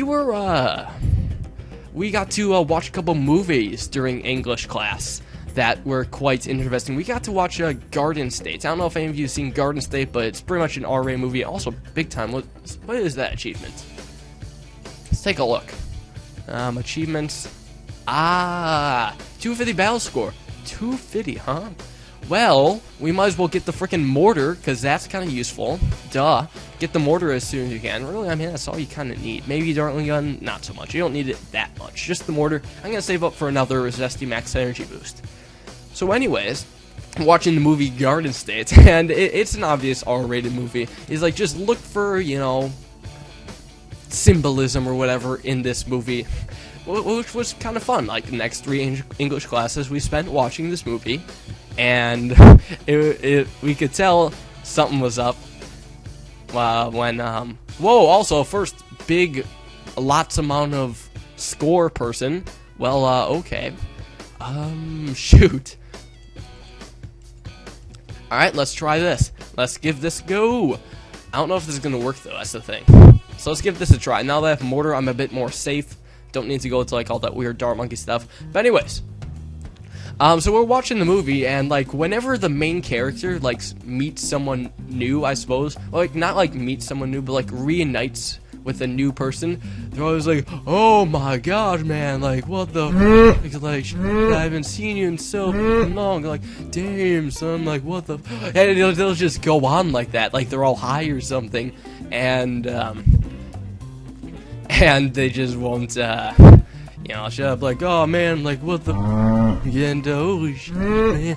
And the teacher's like, yeah, there's a bit of swearing in here. Also, what are you doing? Snurpers, my god. What are you doing? What the frick? Oh, he probably got a crap random loadout, that's what. That's funny. I'm like, Snurpers, oh my gosh, he probably got a terrible freaking random loadout. That was beautiful, I guess. But yeah, so he's like, yeah, there's a couple swears in this, but this movie had a couple really great parts. Like the three main characters, they go into a hotel and they like, I forget exactly like what they're doing, but like they're going down to the bellhop area and they're just basically watching a videotape of like two of the people at the hotel have, sex. And also, why am I up against this guy? 31,000 battle score. I'm just, a little old me with 26 and 1. Hello. Whatever. I suppose I'll be fine. Let's go. I got this, though. I got you. So, yeah, we're just... they're basically watching them have sex. And you can blatantly see, like, all the parts there, too. Like, you could see obvious, tits and stuff. And actually, it was just that, pretty much. But... typical R-rated movie stuff, you know, things we get to watch in school. So anyways, outside of the movie, when we're just watching it, this freshman walks in because he's delivering a message to the teacher during the sex scene, and there's obvious moaning too, and we're just watching, he's like, oh my god, I'm scared, what is that? And he has like the scaredest look on his face, which is just freaking hilarious. And we're watching him like shuffle in really quickly, then look at the screen for like half a second, then shuffle out. It was just the funniest thing after watching that freshman. Silly freshman scared of the porn or whatever. So yeah, the apparently in the movie, like, the hotel workers or whatever, they're just watching, the people in the hotel have sex for some reason. So... yeah, the main character's coming in, he talks to one of the workers like, hey, we gotta go, we gotta do something. And the worker's like, yeah, hold on, he's about to come, just wait a second. Like, oh my god. It was strange, I suppose. So anyways, though, the three main characters, they leave with the hotel worker, they go in the hallway, and then the three main characters start arguing about something, I forget what. And then the worker's like, whoa, just hold on a second. Raise your hand if you just saw titties. And like, that is the greatest line ever. And after he says that, one of the guys, he's like, yeah, and he just raises his hand like right away because he's like all happy he saw titties and stuff apparently. And then the other two are like reluctantly raising their hand. I'm just looking around the room. I'm just seeing a couple of guys like raising their hands. So like, yeah, I just saw titties. it was fantastic. He's like, then calm the f down. So that was like the greatest line from the movie. Raise your hand if you just saw titties. Second greatest line was let's see. One of the main characters, who was a girl, talking to the other main character who is an ex-movie actor. And this guy played, like, a retarded quarterback. Like, he actually had, some sort of mental disorder in the movie. Like, that he played. Like, how do I explain this? Okay, so the main character is an actor in the movie. And the person that the main character acts for, so the movie within the movie, he has some sort of mental disorder. And then he's talking to a girl within the first movie, and she's talking about the movie. She's like, wow, I can't believe you're not actually retarded, which is by far the second greatest line in the movie. I can't believe you're not actually retarded. And she's like so enthusiastic about it too. It's like not sarcasm at all. She's like, oh my gosh, it's amazing. For some reason, I don't know why. Also, this game is just really, really slow. So yeah, that's two things about how weird my English class was. By the way, this was by far my worst class in school, just because I suck at English for some reason. I don't know why, but yeah. So that was a fun movie to watch. Garden State. Look it up if you're old enough, I suppose. So yeah, I hope I didn't mind too much of swearing. Maybe I'll blurt it out. Maybe I won't. Oh, we're not done with the English class stories though. No, it only gets better. So let's see, I'm trying to remember if there was a third part. I remember the fourth part, which I might want to go about. I'm really dragging out these stories, which is fine though, because I mean, slow-mo, or whatever. It's slow. So I'm just gonna relax and take a sip of water then. Just a second.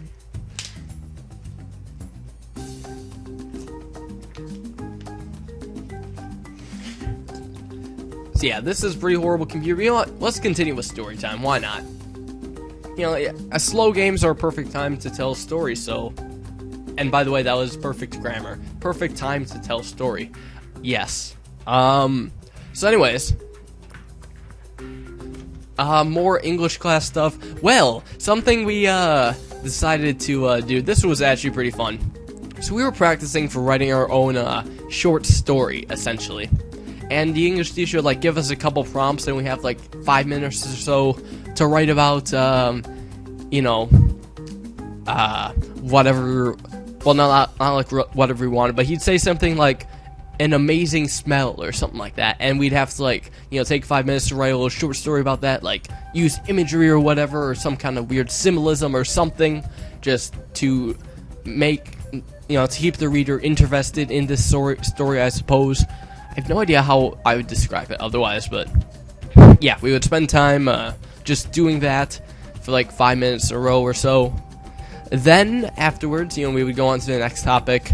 I think one of the topics was like a juicy piece of steak or something like that.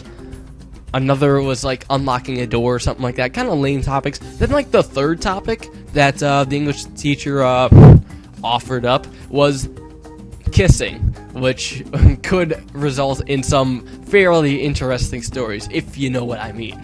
But yeah, so he gave us 5 minutes to write about this. I'm like, oh, okay, I got a great idea. So I'm just, you know, jotting down stuff. Then we run out of time. I'm like, you know, I'm not finished yet. I'm just gonna keep going. So whatever the fourth topic was, I forget. I didn't bother doing it. It might have been like puking or something like that. I'm like, you know, I'm just not gonna do this. I want to finish my story about, you know, kissing and stuff. So I'm like, oh boy, this is gonna be great. This is gonna be great, and it turned out to be absolutely hilarious. So I'm actually gonna read the story for you guys, so you can let me know what you think of my writing ship or whatever. How good am I at English writing? So anyways, this is supposed to be about kissing. It involves a little bit of imagery or whatever. Alright, here we go, starting now.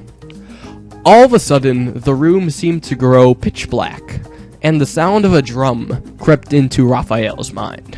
It beat faster and faster, louder and louder, as his body leaned forward, as if it was pulled forward by a pulley, operated by tiny little men. Or no, just tiny men. Raphael felt sparks around his face. Something burning. Smoking. Something burning, smoking. Figures. His drool short-circuited the computer screen.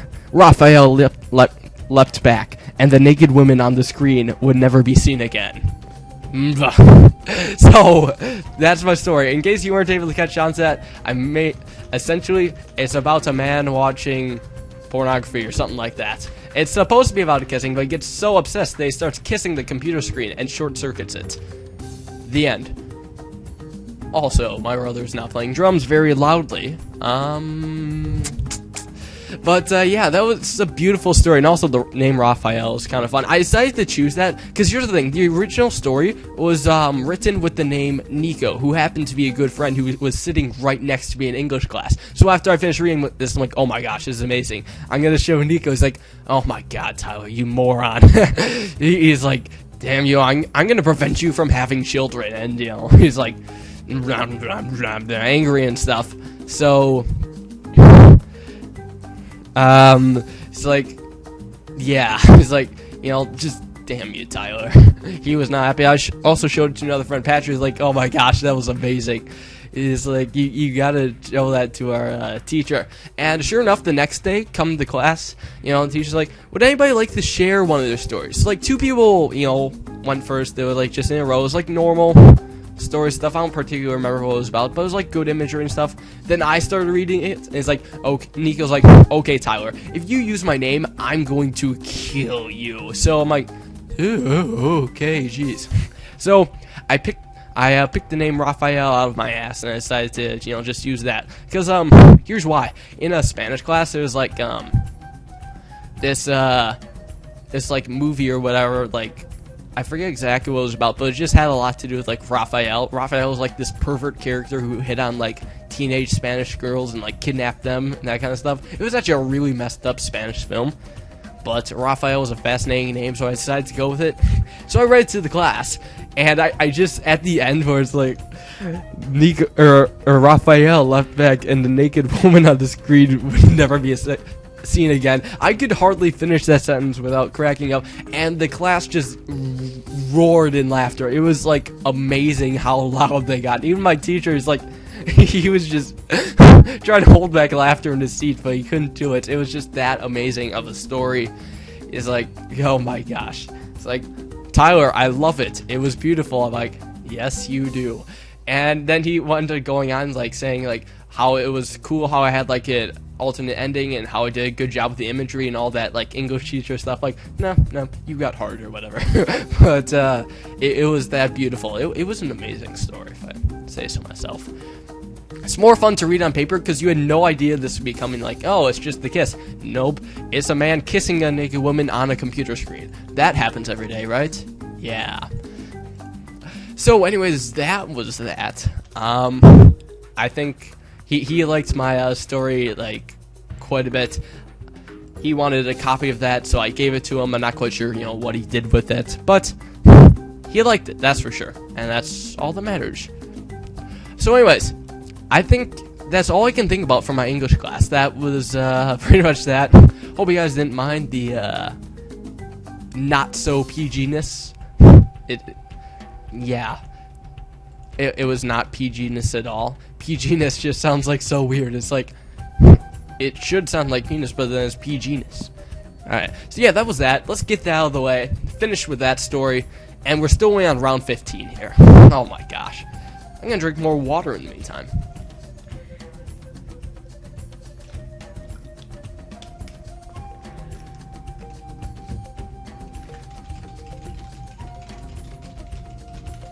So I'm asking why this computer is so slow.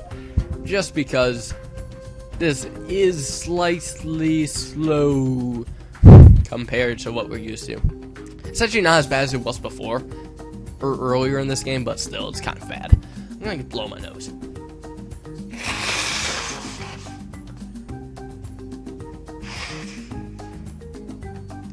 So maybe out of, like, particular subjects this year, English was my favorite just because of, like, all the fun stuff that happened, all the phallic symbols or whatever, and all the crazy stories, I guess.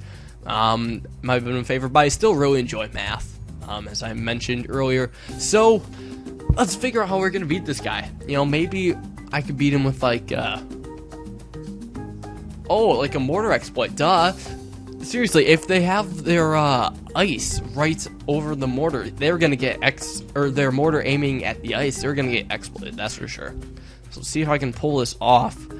I'm gonna need a couple maulers though. It's gonna take a while until I can actually exploit them. I don't know. Hope you enjoyed that English story though. That was kind of a long one and enjoyed some great quotes and stuff. Maybe it was for some of the older folk, but I mean, whatever. Whatevers. Also, I don't have a 4-2 cannon. I wish I did, but I don't. Sadly, we have to find a way to beat him that doesn't involve outlasting him, because that's just not going to work. I'm going to save up money. I'm going to get 3 Moamars. 1, 2, 3.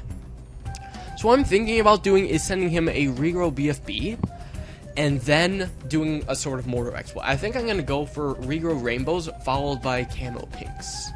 Or even Camo Yellows. I'm going to go for Camo Yellow, since they're more cost effective.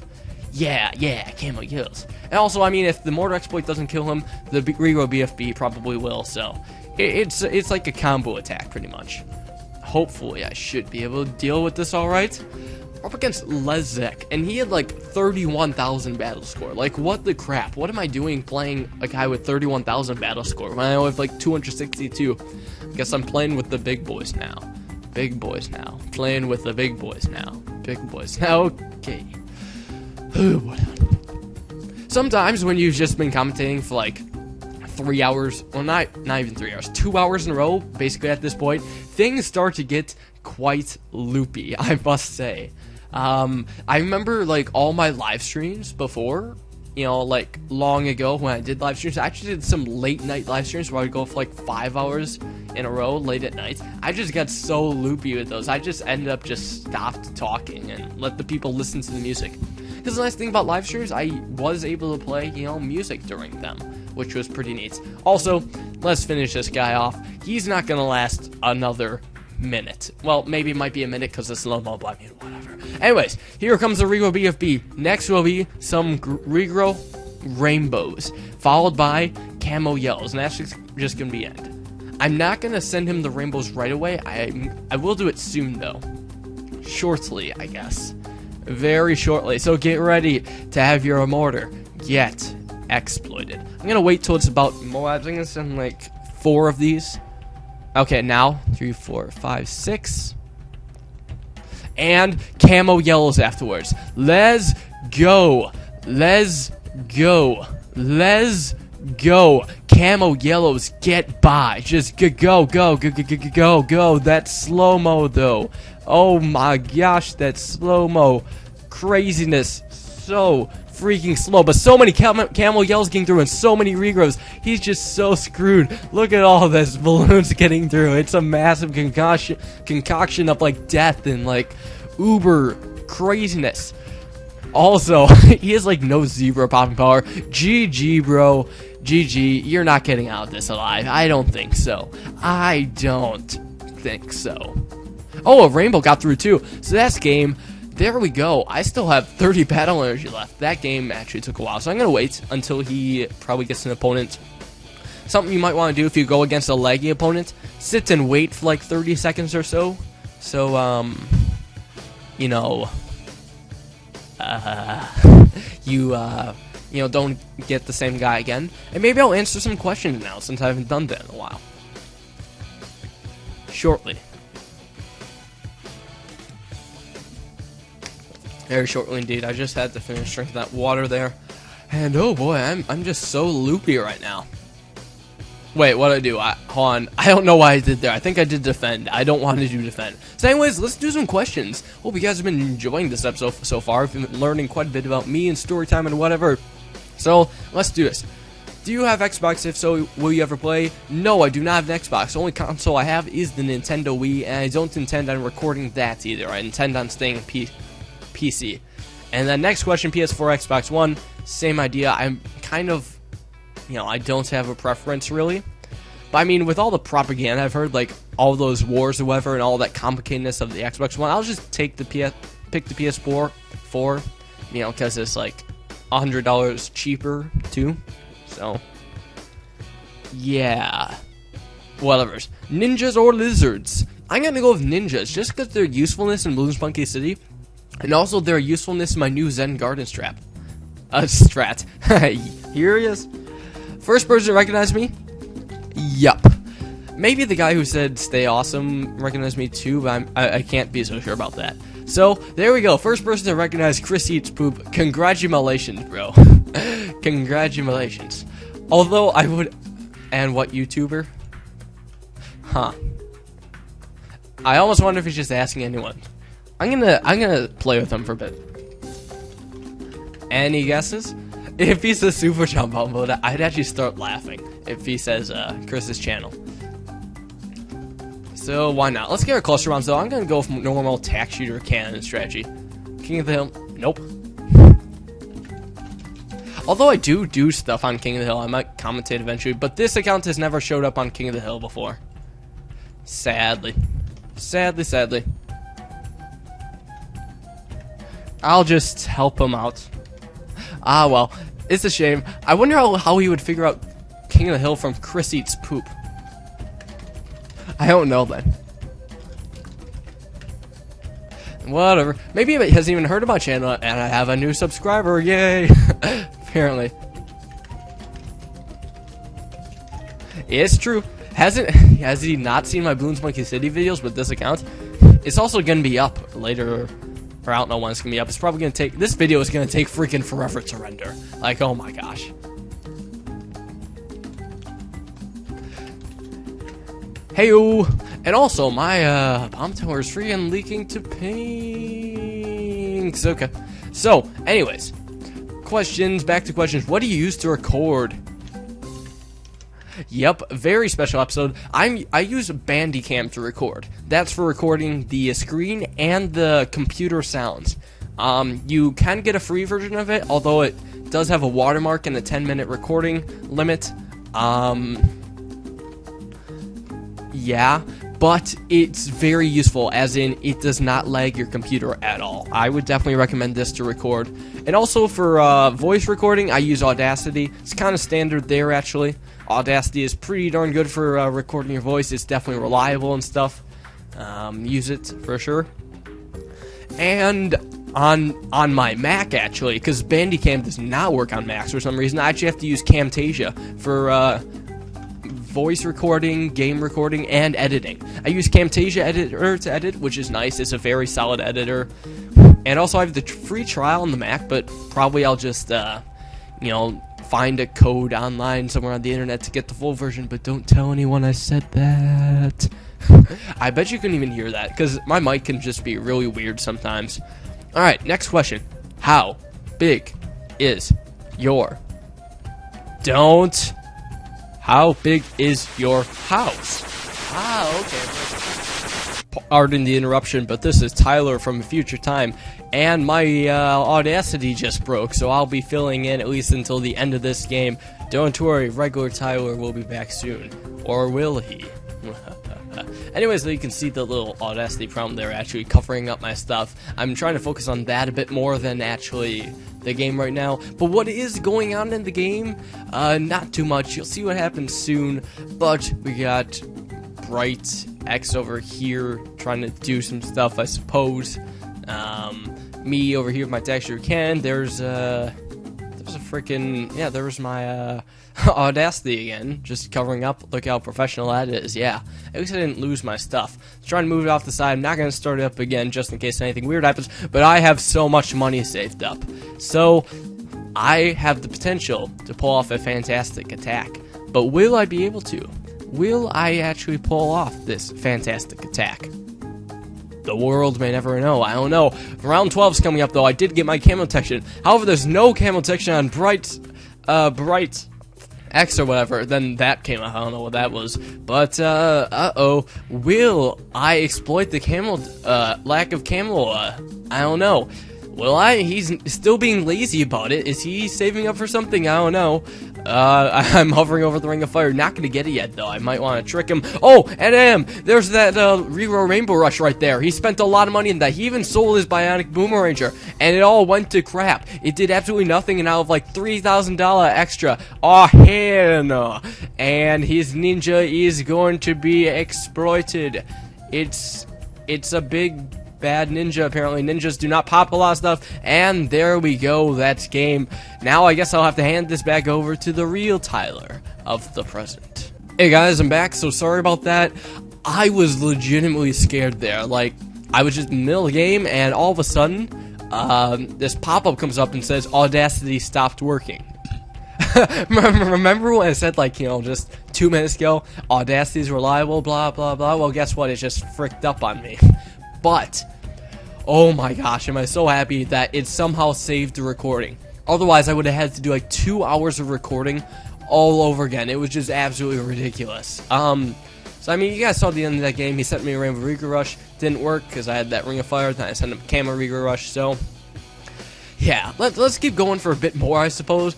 But that was just way too close for comfort. I was not looking forward to redoing 2 more hours of footage. I would have just given up on this episode if I lost that footage overall. So, I mean, yeah, because this is pretty tiring. I'm not quite sure if I want to go through this again for a while. So, anyways, Brandon Mahogany. Okay, that's a fascinating username. Let's go with this loadout. Why not? Because, I mean, this is what I'm going to have to be using for a while, because I don't have too much stuff. So anyways, how big is my house? As asked by Cerulean. So, how big? Honestly, it's like not too big. Kind of a middle-class family, just 2 floors, couple rooms on each floor. The room I'm recording in is not actually my own. It's just the computer room, I guess, family room when we share a computer. I'm not like fantastically rich or anything, as you may know by the fact that it's taken like 5 years to finally get a new computer. And even though the MacBook was pretty expensive and all that, I kind of need one for school anyways. So I was gonna get one, recording. I was gonna get one regardless. I guess it's best to get one that's good for recording. So, yeah, I mean, we're not super rich or anything. It's just 2 stories, half an acre, I believe. Got a nice area, I suppose. It's not exactly the best yard for playing. There's an area where we can fit our trampoline, and we have like a swing set somewhere, nothing too big. And also, what's with this ice tower shredding? It is not working. It's trying to get... Wow, I'm genuinely surprised he afforded that. That was freaking quick, I suppose. Though he's not exactly extending the rounds too much. I'm actually kind of skeptical, to be honest. I don't know. I mean, what? Shoot, there goes the connection. Probably me, I'm not gonna lie. So let's see. I was able to afford Bionic Boomerang and send out stuff. I think he was able to afford a Ring of Fire. I think. I've been timed out. I don't know about that. Here's the thing. If this shows up... do I sit and wait? Because it might actually change his mind. Like, another pop-up might come eventually. I'm not quite sure. How did I get timed out, though? I keep getting timed out for some reason. At least this does not add to my losses. Like, what the heck? I'm so glad it does not add to my losses. Still 28-1. However, it wasted some battle energy, and I got no medallions out of that. BMC playout. Well, that is a very sketchy record right there. Very sketchy record. Shoot. That's actually very sketchy. I'm kind of scared of how sketchy this is. Not kidding. Well, let's go with our normal loadout. This might be very weird. But as for the house question, it's pretty much all I've, answer. I have like a swing set in the backyard, as well as a trampoline. Or at least I don't have it up right now, but I could. So I'm gonna play this safe, guys. I'm gonna play this very safe. As a matter of fact, I'm scared as to what he's doing right now. So I'm gonna start with the mortar. Yeah, because that's like, camo detection and stuff. I'm very scared of what he can/can't do. So, oh, he's not sending anything. Oh, and he's slowing down the game. I knew it. I knew it. So anyways, guys, I'll see you probably in like an hour or so. About. Yeah, I'll see you guys in like an hour or so, because, he's a hacker, he's just slowing down the game. However, he is still gonna probably leak eventually. Yep, he is leaking, so we wait until he loses. And the balloons are like basically stopped. Yeah, so I'll see you guys. Oh, okay, yep. What the hell? There's that. It's only a lives hack, though. If it's only a lives hack, okay, now he's just fricking with me. If it's only a lives hack, I can beat him eventually. But that's kind of scary. That's actually pretty dumb. As long as he can't, as long as he doesn't send anything at me, I should be fine. So it's kind of just a game of wits at this point. Speaking of sending stuff, shoot. Also, I'm gonna get you so I can deal with this. So I can decamelize you and hopefully not leak too much. Get you up here. Get this attack sprayer up. Eventually a Ring of Fire. I'm gonna see if I can deal with him somehow.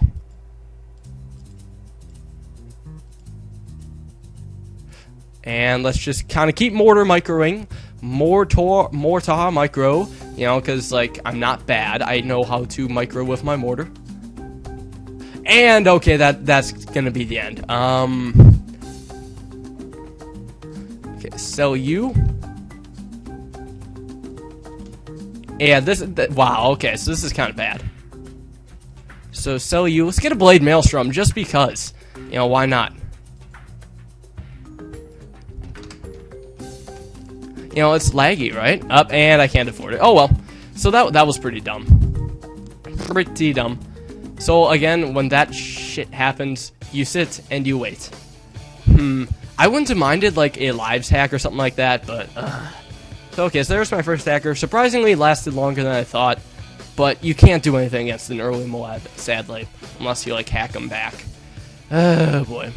Wish I had Assassin. What can I get? I could get tier 4. Let's see. Tier 4 Mortar, no. Monkey Ace could come in handy sometime in the future. You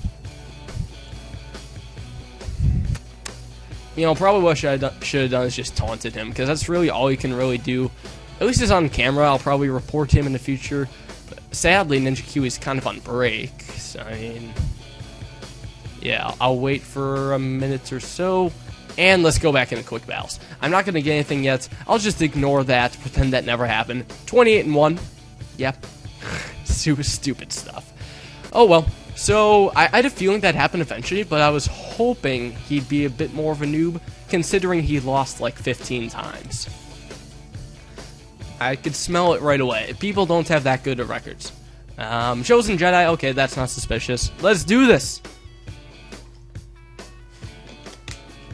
Although I will say, my username and record kind of do look slightly suspicious, I will say.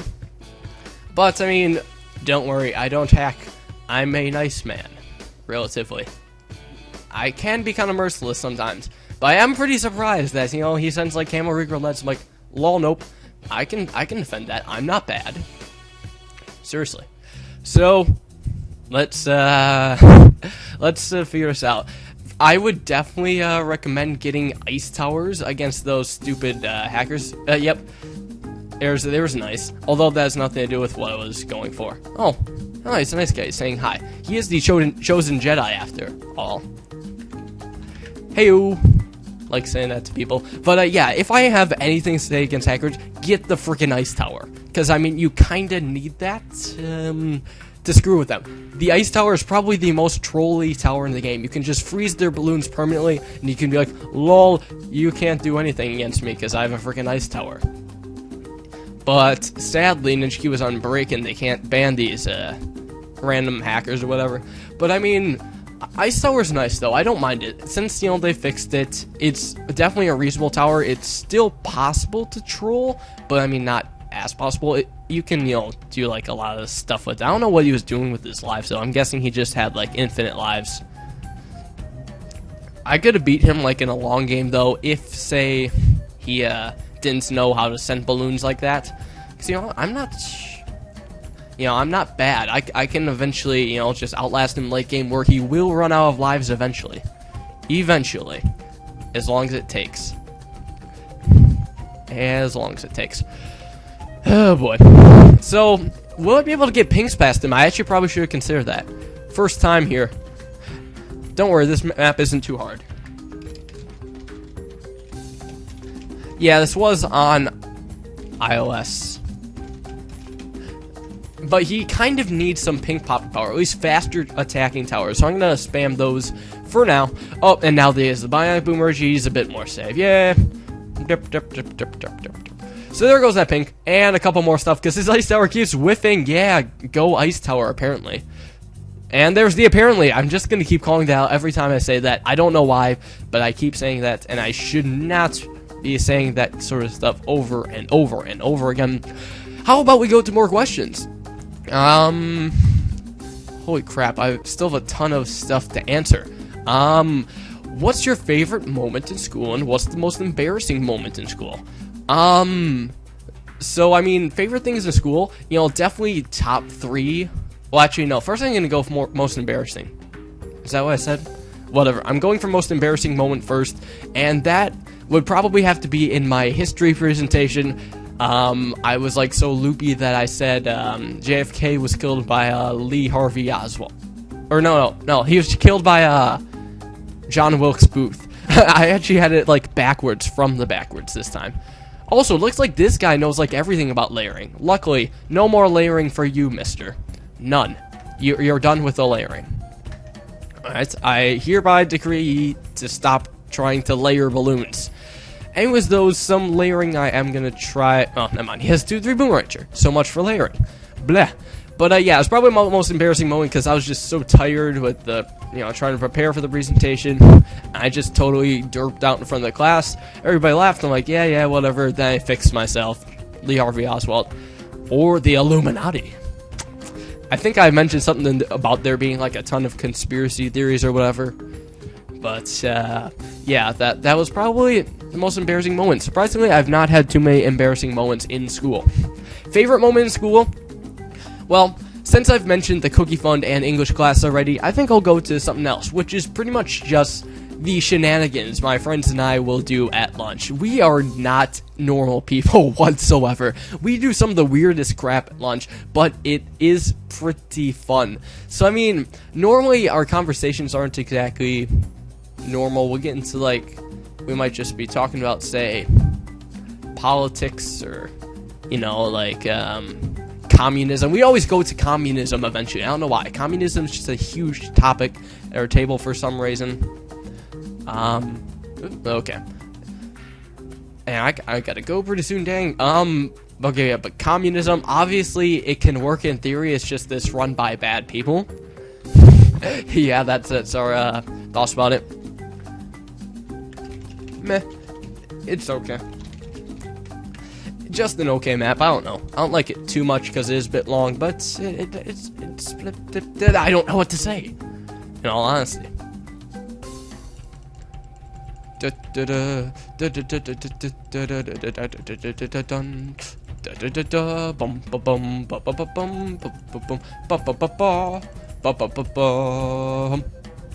Okay, so anyways, lunch table stories. I should probably be telling that because I'm just going crazy at this point. Some things we just randomly do at lunch that are just kind of like half childish, half just weird. Mostly childish, I suppose. But like, we'll just end up doing some random stuff. Like, one time when we all got there, I just took everyone's textbooks and just started building a giant tower out of all of our textbooks. Then my friends chimed in. They had other textbooks in their backpack. And we built like a 3-foot high tower of just random textbooks and stuff. And our lunch supervisor, Mr. T, he's like, "What are you kids doing?" He's like, "We're making the Tower of Knowledge." And that is what we were doing, I guess so. But yeah, we had fun with our little Tower of Knowledge, I guess. And also, I can afford so many tack shooters and sprayers and stuff. Let's see, I'm going to try a couple ceramics just to see if I make any progress. Probably won't, though. Should probably just go back to income. You sure? I think you can defeat this. Nah, you got that. You got that. Seriously. You're the chosen Jedi. You can handle that sort of stuff. Just wanted to test the waters. I guess the ice tower is also helpful there.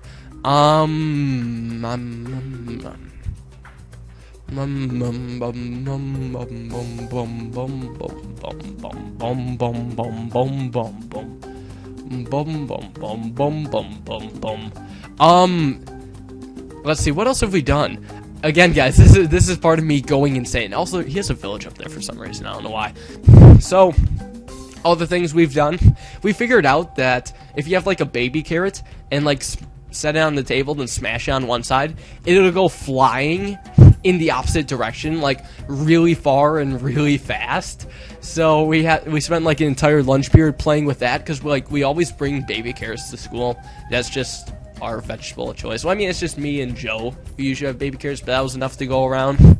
And at first, we would just have like aim it at a textbook and watch and stuff, and we just watch the textbook, I suppose, and it hit the textbook, then bounce off and it hit someone else, and we're like, ha ha ha, sucker.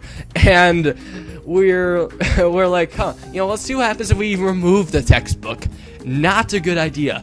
So we removed the textbook, and we hit the cares, and it just goes flying across the lunchroom, like all the way to the other side, and it hits some kid in like the leg or something like that. He's like, what the hell, Sky Carrot? He's like legitimately flipping out, like, whoops, sorry,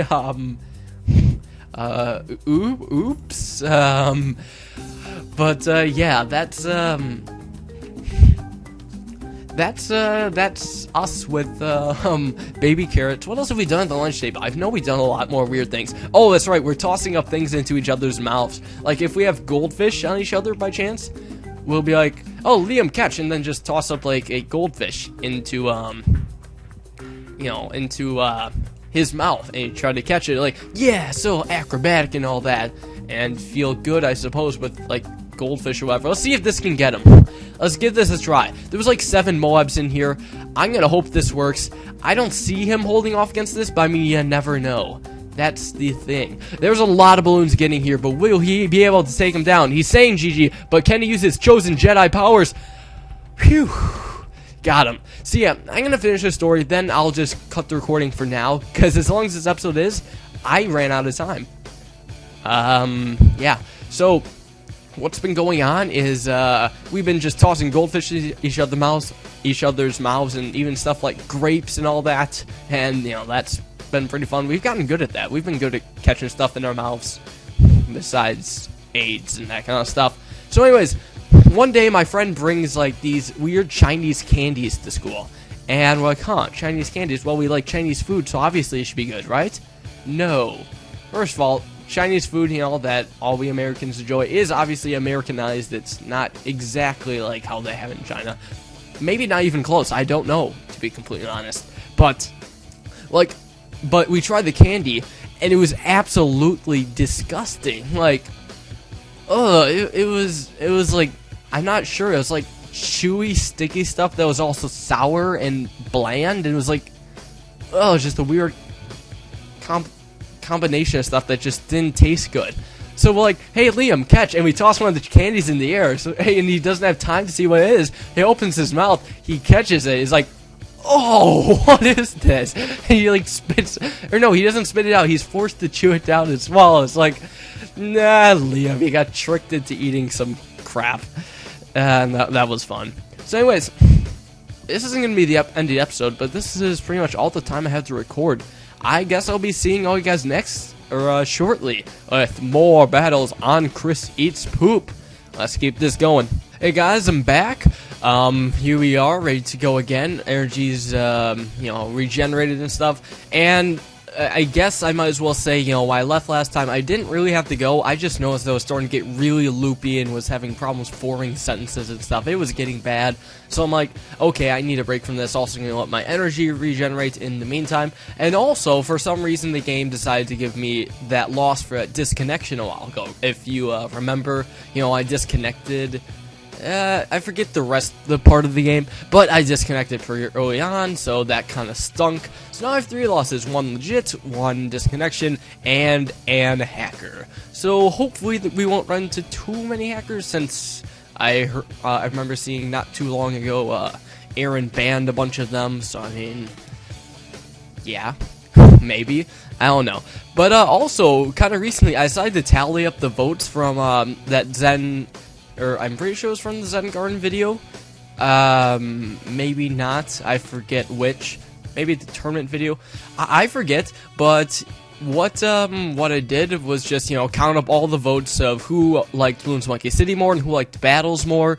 So I was just counting that up. I only picked the ones that were clearly one way or another, not ones that are like, I prefer, both. I like this one more because of this and that one because of that. Those I just, left aside.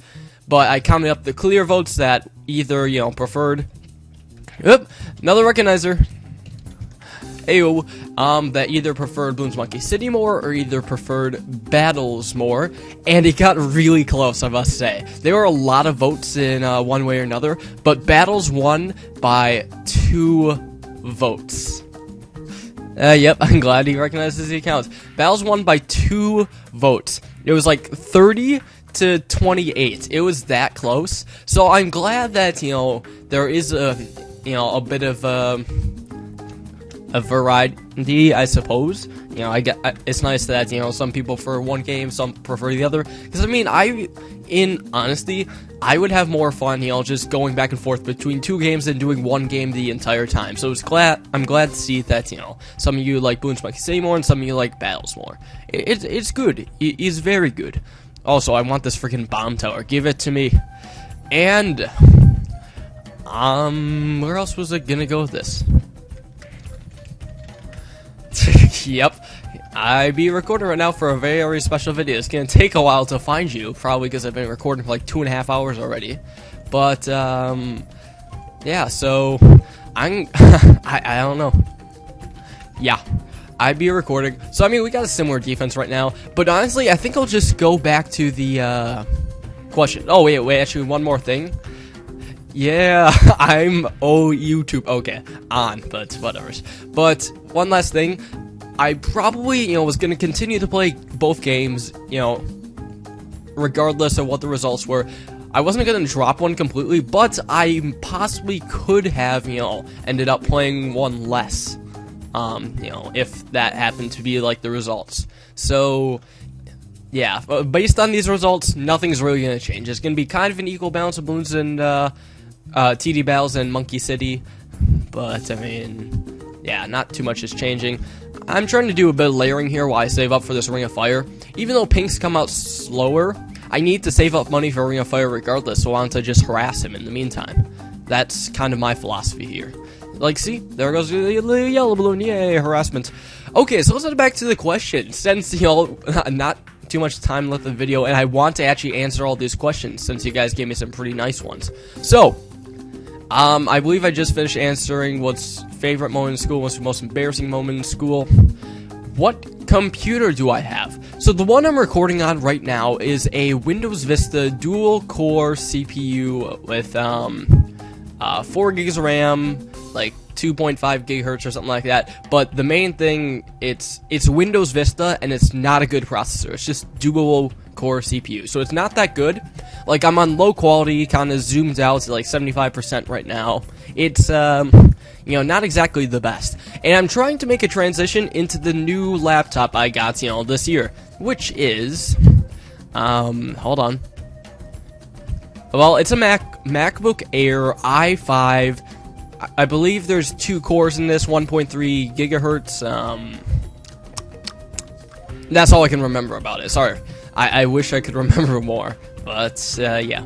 And I'm not going to chat too much because that actually prevents, you know, me from talking, slowing me down. Like, if I wasn't doing live commentary, then I probably would be putting more focus in the chat. Sorry, ninjas. But, I'm not, sadly.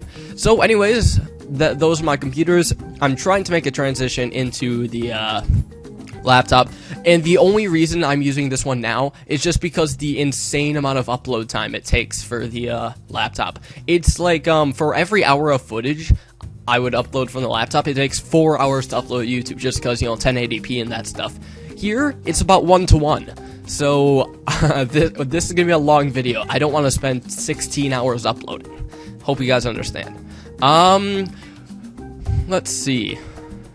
How do you upgrade your towers without clicking the upgrade?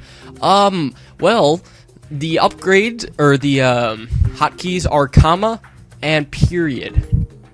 Alright.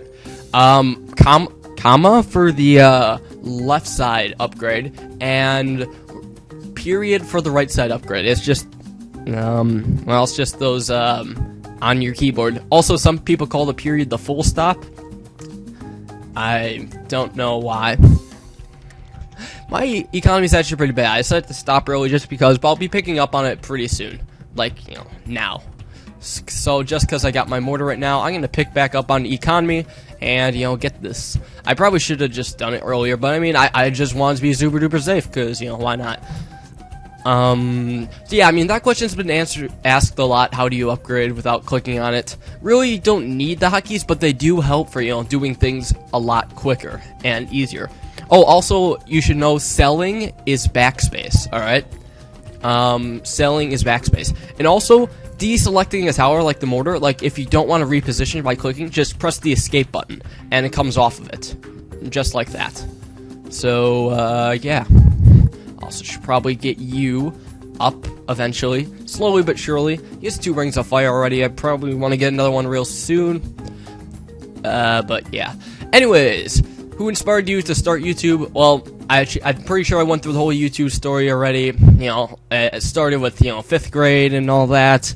And then, Roller Coaster Tycoon 3, and then Bloons Tower Defense, and then, Super John Bombo doing commentaries. I thought it was pretty cool. 12:17. So, I mean, we're pretty close on economy. However, I need to get some, freaking tax sprayers so I can deal with ceramics. Is he forgetting all about that? Dahiru. I think 3 would keep me safe for now. I'll send him, maybe 2 ceramics, then I'll just go with, economy balloons. Also, I guess I should mention, with hotkeys and stuff, everything else, if you hover over it, it'll tell you what the hotkey is. Like you can see here, hotkey Y, hotkey R. Maybe you guys can't see it because of the quality and stuff, but whatever. I tried, I tried rushing you. Whatever. If it didn't work. We're going to late game, though, and I don't have any late game towers, so I'm probably going to end up losing this. Whatever. We're not even here. This video isn't even about the gameplay. It's just a massive story time. Like, seriously, we're playing on an account that's called Chris Eats Poop. Chris Eats freaking Poop. I don't think I'm going to go try hard on an account with that name. Like, seriously.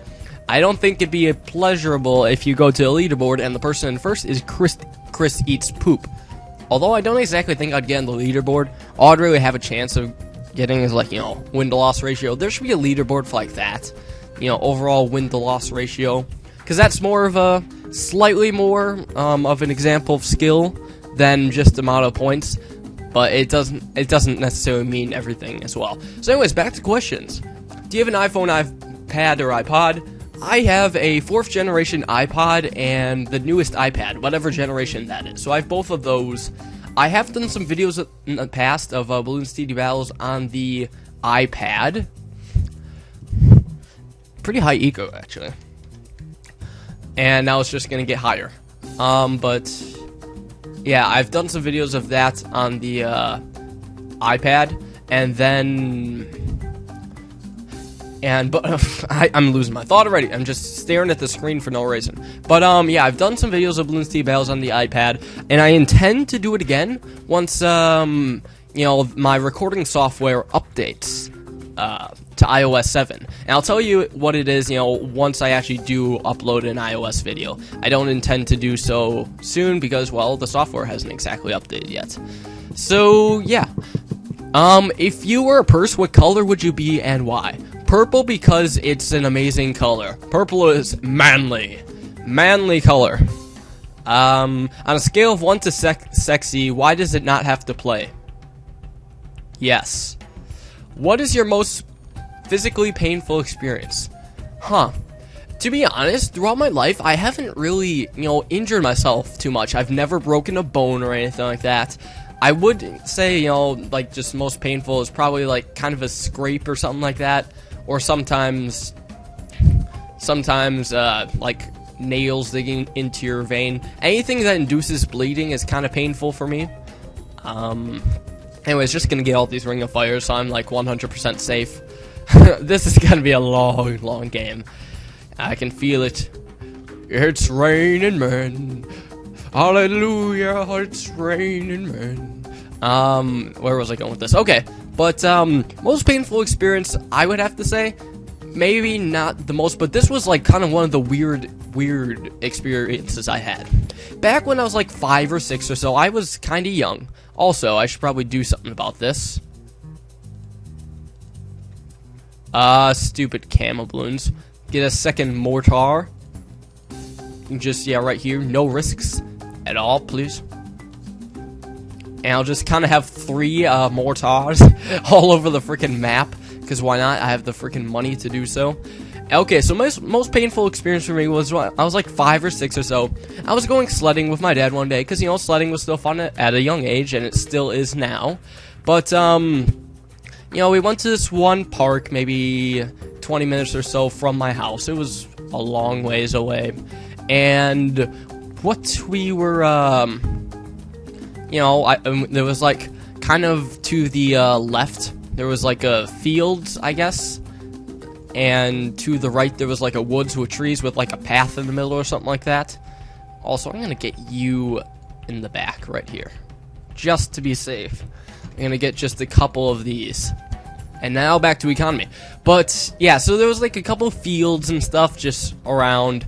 They were nice, I suppose.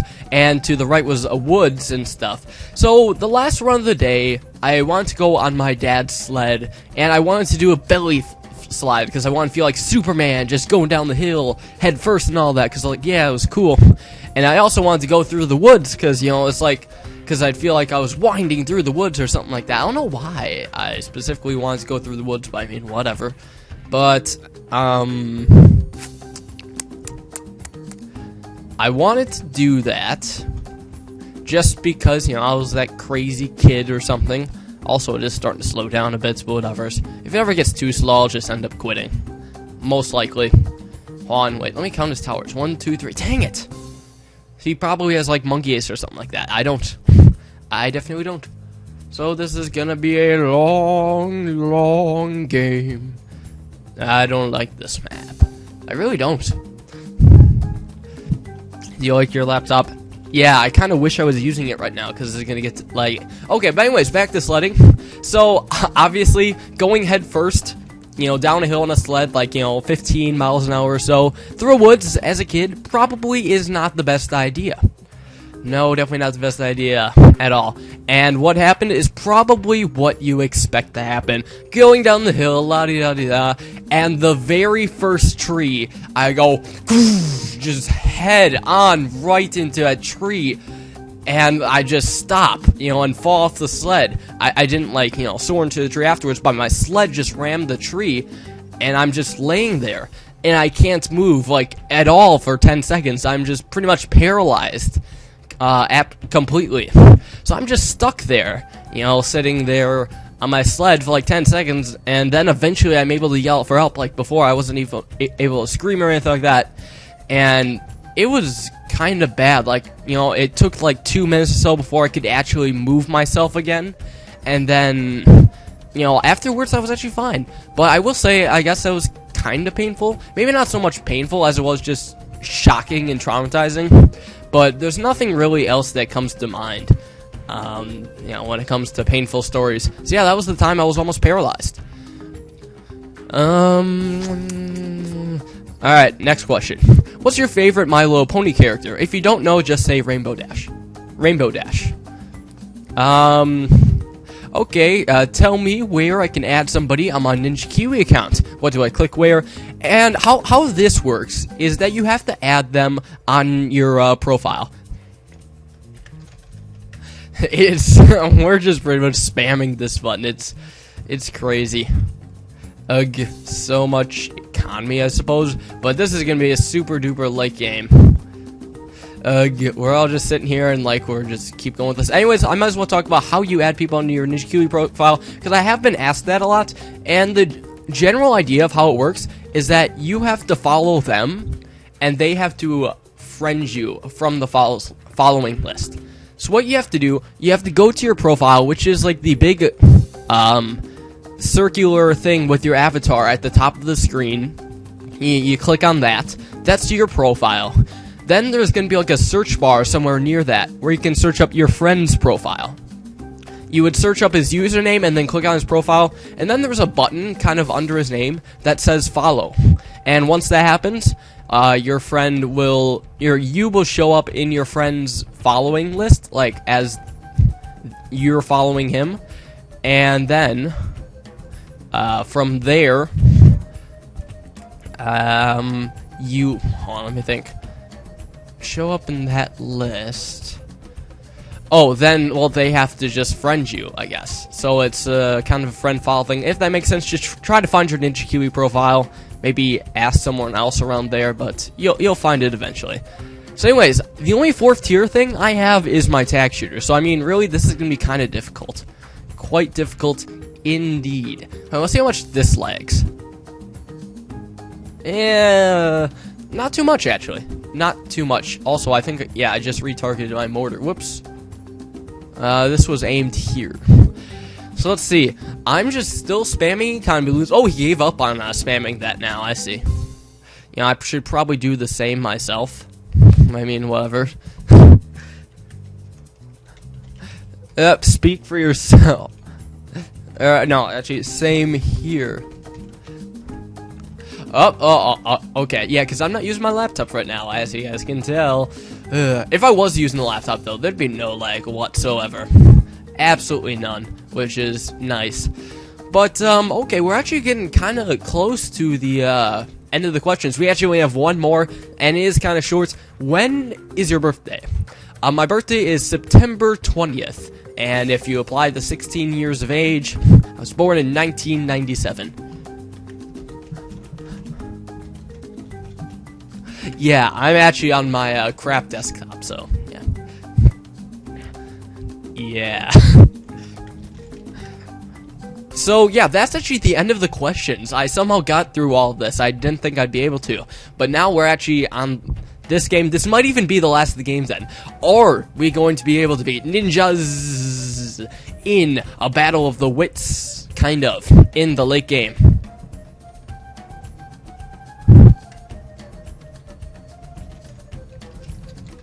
Yeah, I don't think I can even unlock Ace. No, I can't even unlock Ace. I don't even have 500 battle score. I think that's what you need to unlock it. If you... actually, you know what? I'm not gonna answer it, because if he sees me say no, then he's just gonna rush me. And that's actually not what I want. I want it to be a mystery. So, you know, even if that extends the game, I don't care. You know, so be it. Let's see. We gotta get a bunch of rings of fire, though. Just kind of get them around here. I can't get 4-2 cannons. If I could, I'd be getting those. But nope, instead I gotta get 4-1 rings of fire. 4-2 is absolutely useless, sadly. It's just kind of a waste. Because it doesn't even hit the balloons in that extra radius. Just keep spamming the crap out of these towers. I don't even have 4th tier bombs, so I wish I could assassin stuff, but I can't. He has Ace. But as it gets to later and later game, Ace is going to be more and more useless. You know, I don't see it being useful. So I'm actually just holding the 5 button down while, you know, upgrading stuff with my mouse. Because I can't do 2 hands on the hotkeys. That just doesn't work for me. Gotta be paying attention to the screen, kind of. And now I'm kind of getting as a neck cramp back. Yay. Yay. So let's hope I don't die to these camos. I should be fine with 3 freaking mortar towers. Mortar monkeys. That should be fine. Yeah, I just basically hit 10,000 right now. So yeah, first 10,000 economy in like forever. So I'm gonna have to rely on him goofing or something. I don't know. But all these camos are just scaring me, man. Freaking scary. Seriously. Oh, shoot. You know what I just realized? That one upcoming rush with, like, so many camo ceramics is going to hurt. So I'm going to aim this here. I'm just going to stop economy. You know what? Like, 10,000, that's good enough for me, okay? You know, I really don't need more than 10,000 economy. If you need more than 10,000 economy for any reason, you might need help or something.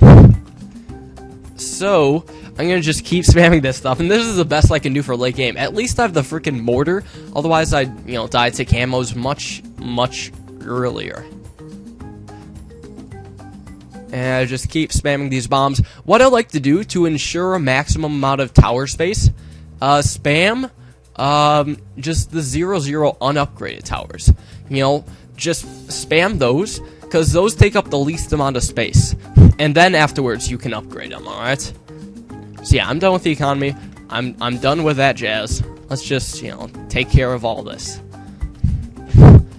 So what, is he gonna just do ground zero spam, I suppose? I wouldn't be surprised. I would not be surprised at all. However, I wish I had Boomer 4th tier, like for Glaivelord, that could help. You know, I'm gonna need more 4th tiers eventually. Yes, I am. Probably gonna get more mortars, so I can deal with that upcoming ceramic rush. The freaking camo ceramic rush of doom, not just the regular ceramic rush, no, but the camo one of doom. Yeah, don't forget the Doom. Hey, yeah, maybe one of us will crash or something. Yeah. You know, eventually, come like round 40 or something, I'll just start spamming ZOMGs at him. And we'll see what he can do about it.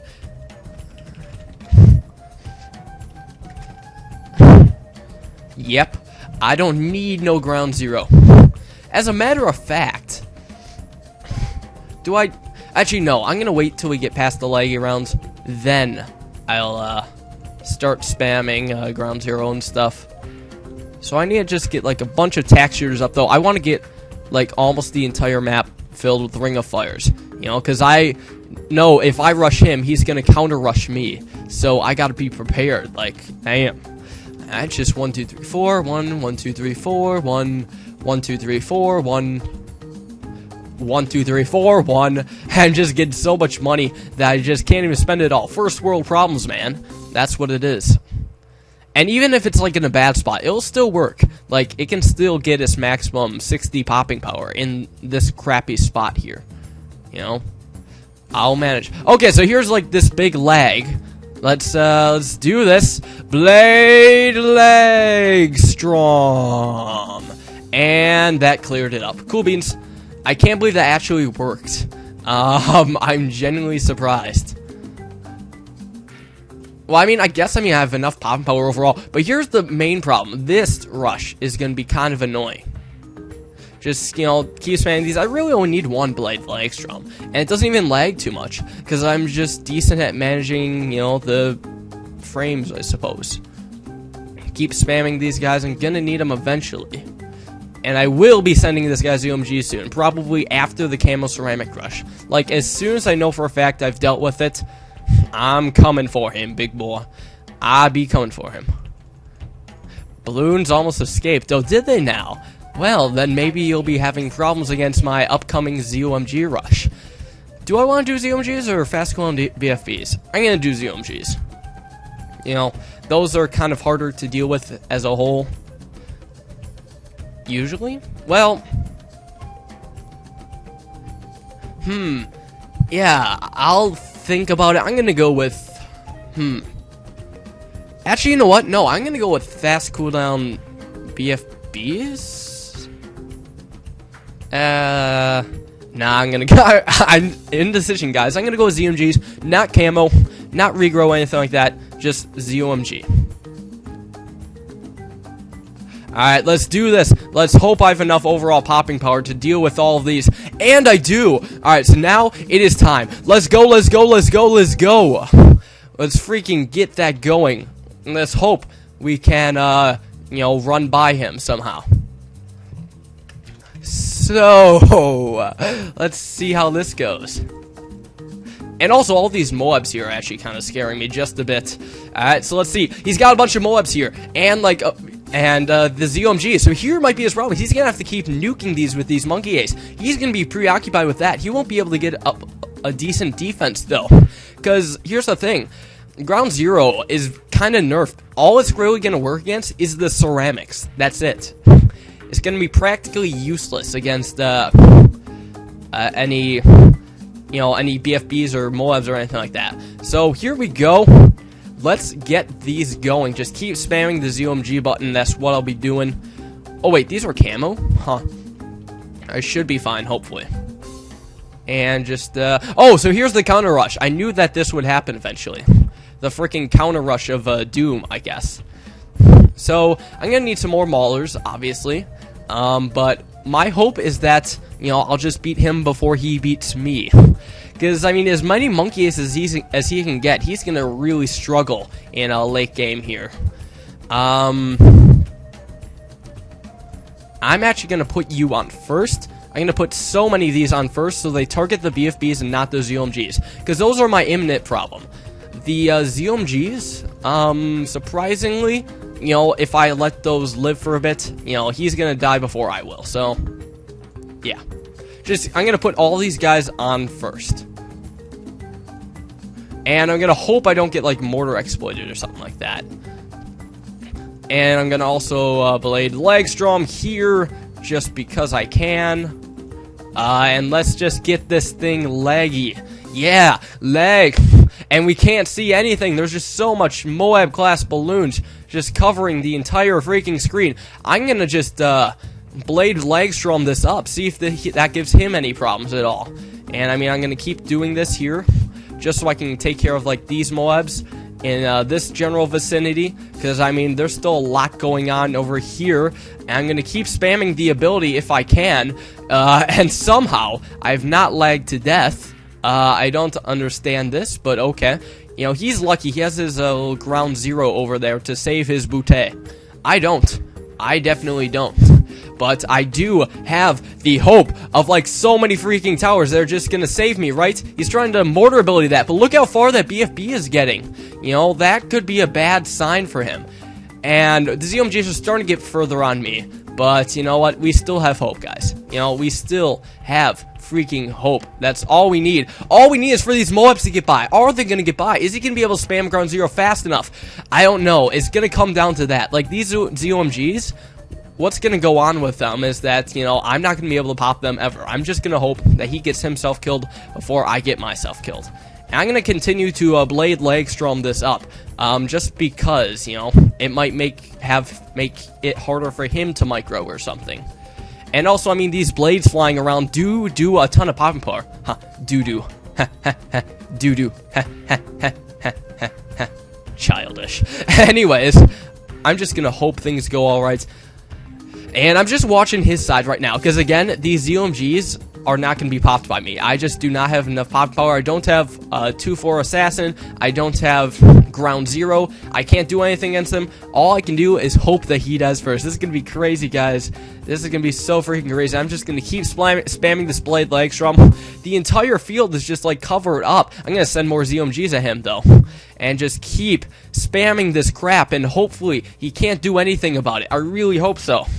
And also, just useless Blade Legstrom over here. I don't care. You know, I'm going to keep going for it.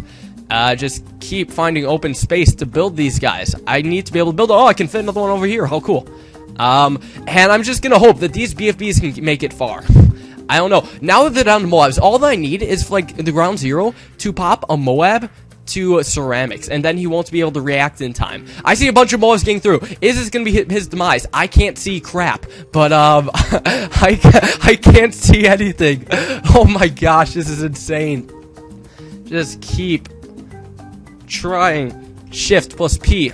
Keep that going. He's managing to hold off, though. I'm actually starting to get worried right now about his ground zeroing ability. So it looks like he is able to do that. But how long will he... I think, no, he'll be able to keep buying these for quite some time. But, okay, crap. The ZOMG is actually getting far, so I'm genuinely scared now. This is going to be down to the wire. Who's going to win? Is it going to be him or is it going to be me? I don't know. I'm just going to keep trying and, again, hoping. Hey, look, natural ZOMG. That happens. So many balloons going through. Will this be his end? I don't know. If he reacts slowly, this could be the end of him. I don't know. I'm watching his side. No, he probably wasn't, you know, dealing with that. Otherwise, he would have reacted sooner. Now there's the mortar ability. You know, crap. I lost some lives. Whoa. Oh, dang. Good game. Good game all around. Quite the exciting game at the end. You know, would he have lost eventually? I don't know. I knew he was going to counterattack, and there was nothing I could do about it. But very, very exciting game. And, you know, I'll close it off with that. I really hope you all enjoyed episode 100 of Bloons TD Battles. Epic game, series, whatever. Probably like 3 hours of action right there. A bunch, you know, you got to learn a bunch about me. You got to, you know, hear a bunch of stories and stuff. You know, hope that I kept you entertained all the way through. And if you have made it this far, please do leave a like. Because honestly, if you have watched all the way through to the end, there's no reason that you wouldn't have enjoyed this video. I mean, seriously, guys. So, yeah, please leave a like. Because, I mean, I spent way too much time on this. I spent way longer than I should have. But, you know, this is all for you. All for you guys. I don't even make any money off this or anything like that. Nothing like that. Just, you know, I merely do this just to see your guys' feedback. So, thanks all you guys for watching. Hope you enjoyed. That was episode 100 of Bloons TD Battles Epic Extravaganza. absolutely amazing, and I'll see you all next time. Goodbye.